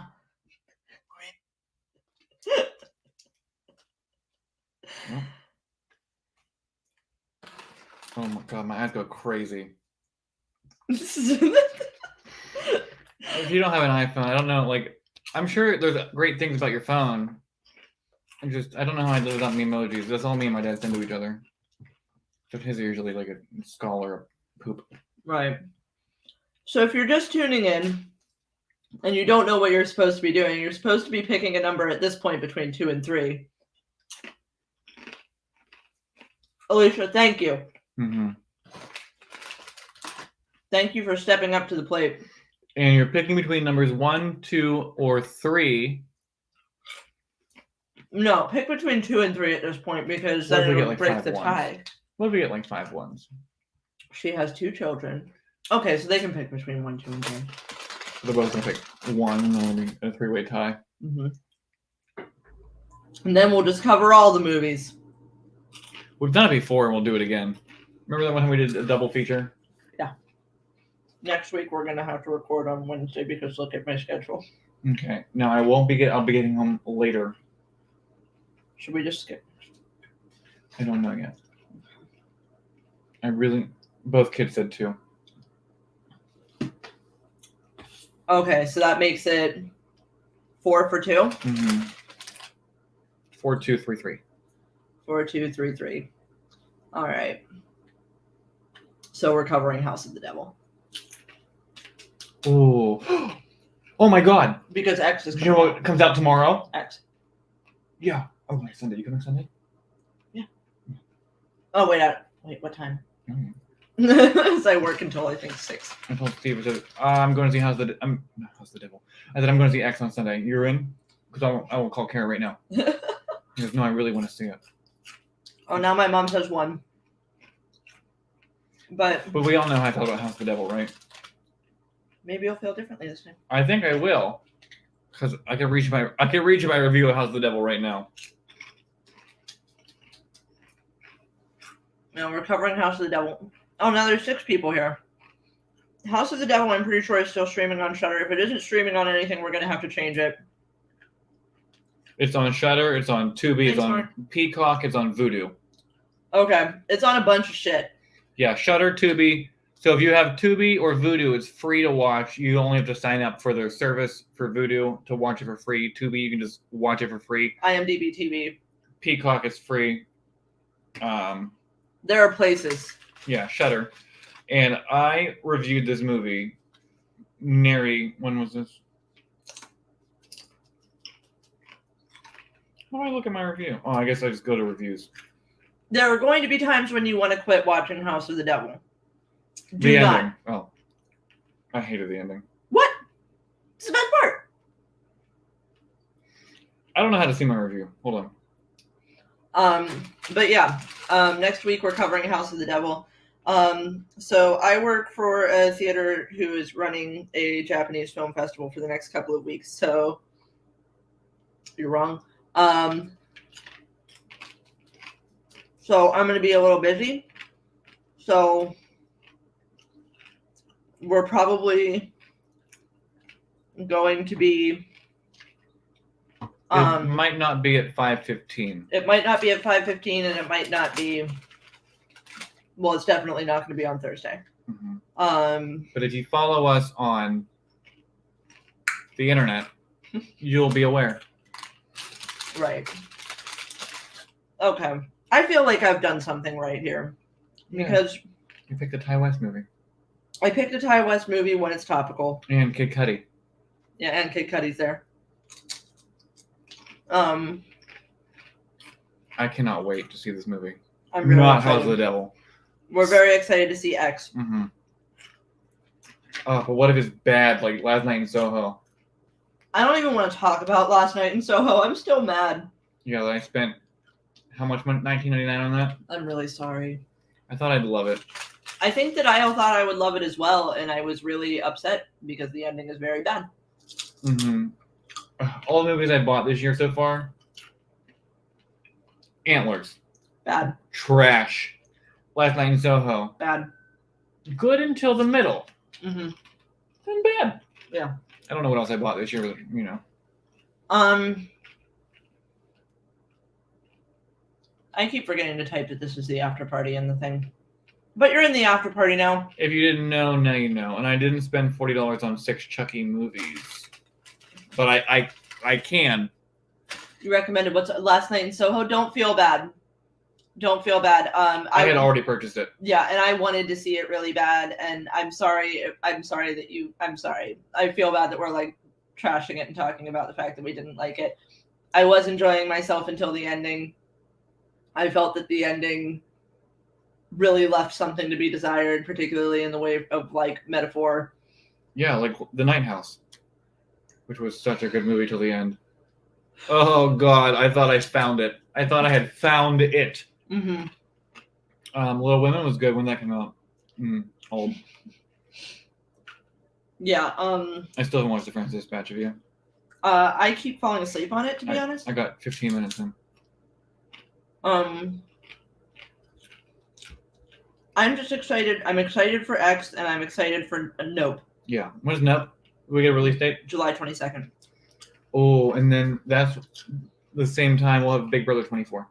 Yeah. And also, next month, April 22nd, just take the entire day off work because we're getting both Robert Eggers' The Northman and Nick Cage's new movie, The Unbearable Weight of Massive Talent.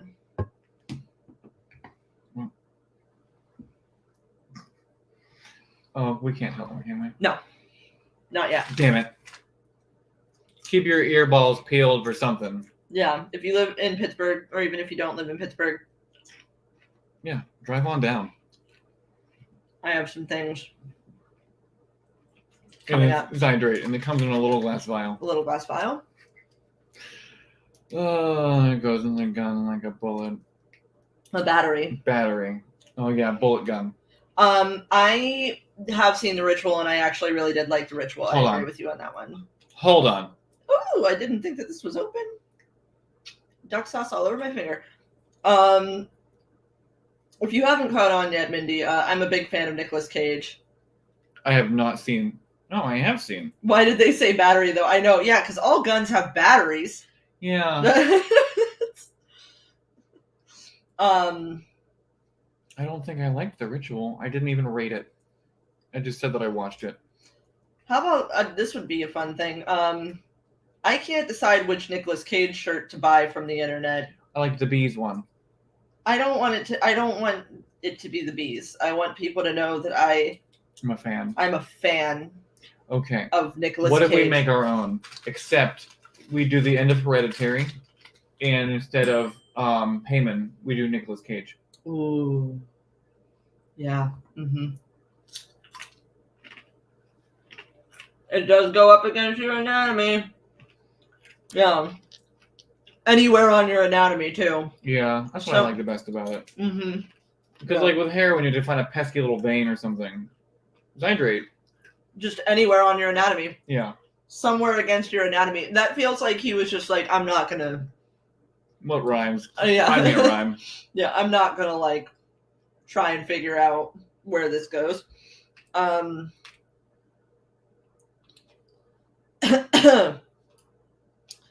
Anyway, guys, yeah, House of the Devil next week.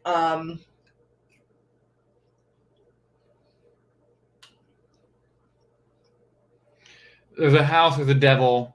Don't spoil it. Yeah, I'm just reading the title. Maybe there's just a shack with a lesser demon. Greta Gerwig's in it. Oh, God. Have we talked about Little Women? I think I did a non-horror one about Little Women once. I bought it when my grandfather died, and I watched it to cheer me up, and guess what? Why would you watch Little Women to cheer you up? Because all my favorite people are in it. I have liked a few of the Into the Dark movies. I liked Culture Shock. Culture Shock was good.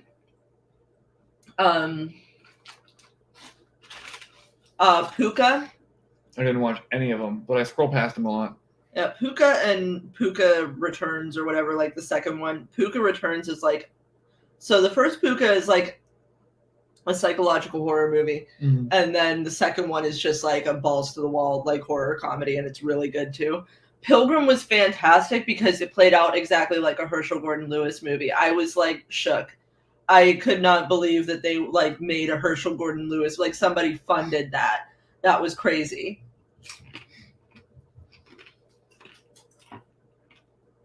I wonder what movies I liked this year that I watched. I like movies. Guys, all I do is watch movies. I don't have enough time, but I hope to.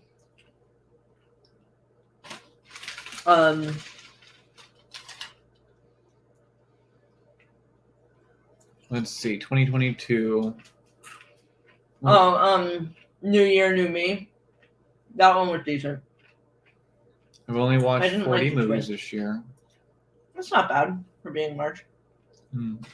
1 year I did one a day. We have not done any of the Leprechaun movies yet. We forgot that it was St. Patty's Day. We did forget that it was St. Patty's Day.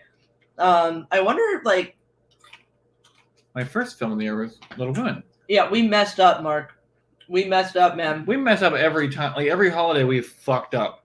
Because we get so excited about the things that we want to cover, we don't think about what we should be covering. Mm-hmm. Yeah. Like the movie I picked for next week, it has nothing to do with any holidays. It could be. I'm going to Google. I'm going to find a holiday. So we don't even have to go to Google. Thanks, Mark. We love you too. Actually, I love everybody. Things have been kind of crazy for me lately. I appreciate all of you being here. All right. Friday the 1st is April Fool's Day, so that's 2 weeks from... So we could cover April Fool's Day. Mm-hmm. When's Flag Day? I don't know when Flag Day is, but we've got Tax Day and Record Store Day. Empire Records. Well, Oh, Empire Records is... Do you have April 8th marked off? It's April 8th? Let me check my tickets. Because I requested off whatever day it Because is. Steve said he's not going with us anymore. Why? Because he can't get off work. June 14th is Flag Day. Easter is up next. There aren't really any good horror Easter movies. Passion of the Christ. Have you seen it? It's terrifying. I saw it a long time ago and I kept falling asleep. Oh my god. I saw it in theaters with the school I went to at the time. It was a very religious school, which I hold true to this day. And we saw in theaters, and there was that one jump scare that scared the poop out of me. What was it? Oh, I don't know. Somebody was carrying. I really didn't like the movie. But I just remember there was a guy's face that was all mushy. Can I be for real? Yeah. I'm going to say something controversial, and I want everybody to remember that, Christ didn't make this movie. The Passion of the Christ is not a good movie. Oh, that Nazi made it. Yeah, well, Mel Gibson made it, but yeah, it's just not good. It's not yeah, I liked Holidays. I liked Kevin Smith's Halloween one. But anyway, yeah, that's my hot take, is that everybody just thought The Passion of the Christ was good because it was a brutal movie, and everybody was like, oh, it depicted the suffering of our Lord and Savior. No, the suffering was I had to sit there in a theater with all my school friends. Don't talk to your And the little old ladies next to me were reading the subtitles out loud for their friends that could not see. Oh my god. Because the movie is subtitled. It's so, I just don't think, I eventually did get through The Passion of the Christ, and I was like, okay. It's boring. It's insanely boring. Strayed very far from the source material, that's true. He tried to sensationalize it and still didn't manage for it to be interesting. Much more interesting movie, The Last Temptation of Christ. Thank you very much. Willem Dafoe is Jesus. How about that? I wonder what it has on Letterboxd. The Last Temptation of Christ or The Passion of the Christ? Passion. Probably, I don't know. People, fucking go nuts for that movie. 3.2. It's just not good. I'm sorry. It's I thought Jim Caviezel was a very attractive man. Does that mean? No, we can say that. Mm-hmm. I can say that. Because he was in that other movie I liked. Donnie Darko. Mom, that's brilliant. Easter. Donnie Darko. Frank the Bunny. I'm in. I was talking about that today because I thought the guy from Clueless who played Elliot played Frank the Bunny, but it wasn't him at all. No. They had a similar face shape. Yeah. Yes, we are on the same wavelengths because The Last Temptation of the Christ has Willem Dafoe in it. and that makes it automatically a better movie. But also, it's just also a much better movie. But yeah, I guess we'll do Donnie Darko when it's getting closer to Easter. We do have matching Donnie Darko shirts that we need to. And I almost bought that Frank the Bunny costume that one time. What other like holiday movies would you guys like to see? What should we keep an eye out for? Oh, I can't. Unsubscribe me from these emails. Eventually, I do want to cover Revenge. Oh yeah, such a good movie. If I wasn't trying to line this up with something topical, I would probably choose Revenge. We should just cover X. Well, then we'd have to take notes in the theater. Yeah, that'd be hard. It would be hard. But you did for Spiral. You just used your brain for that one. I used my brain for that one. Yeah. I don't have the brain power. Yeah. Thanksgiving is also great. I do like Happy Birthday to Me, but the ending of that movie makes it, spoiler alert, not a horror movie anymore. We could do Groundhog Day. Oh, we should do Black Christmas again, because that's just a good movie. It's just, yeah. So here's what I want everybody to do. If you don't already have Shudder, just get a Shudder 7-day free trial and poke around. Like, I particularly request that you look at things that you wouldn't normally look at. Because that's the kind of stuff that I love and that I want to talk about and that I want to share with everybody. And then watch Anything for Jackson. Anything for Jackson was a great movie. Also, it would open up the door for me to cover other things that are on Shudder, like Revenge and The Color Out of Space. Is that exclusive? Yeah. Is Revenge exclusive? Yeah. Those are both great movies. Yeah. Revenge is... I wouldn't say The Color Out of Space is a great movie, No, but but it's... Revenge is great. Revenge is fantastic. Color Out of Space is one of the better H.P. Lovecraft adaptations. Yeah. Also, God, I just sad ate all that Chinese food. Yeah, that's fine. Yeah, I feel like I'm kind of floundering now. What do you guys want to talk about? You want me to sing more Cranberry songs? It is St. Patrick's Day. She was very Irish. She was indeed. Do you have to? I only know the one song. You don't know Dreams?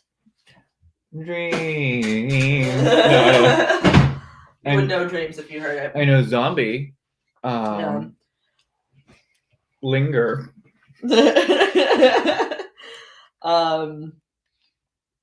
Yeah. You'll know Dreams. I get them confused with Garbage. And Dido. Oh. This is how I'm celebrating St. Patrick's Day.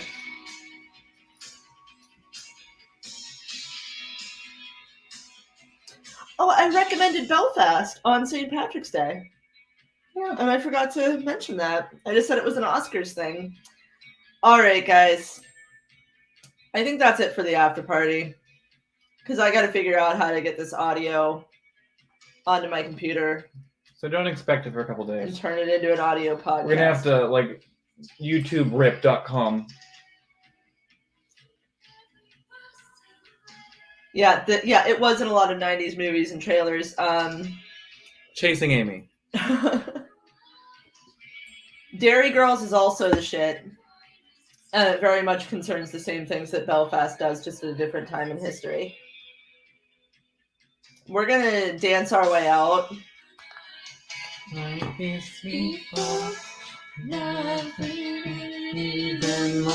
Jamie, I will call you. Thank you, big brother. You're all a dream to me. Thank you. Hey, we'll see you sometime next week. Probably Wednesday, like a little later. Like 5:30. Yeah. Because I'll be getting home around 5:40. Happy St. Patrick's Day, everybody, and Be responsible. drink responsibly. Don't drive. Just Shamrock shakes are around for like one more day. Live it up. get the Uber. Live it up. All We'll right, die guys. eventually. I'm clicking the button now. Did I click it?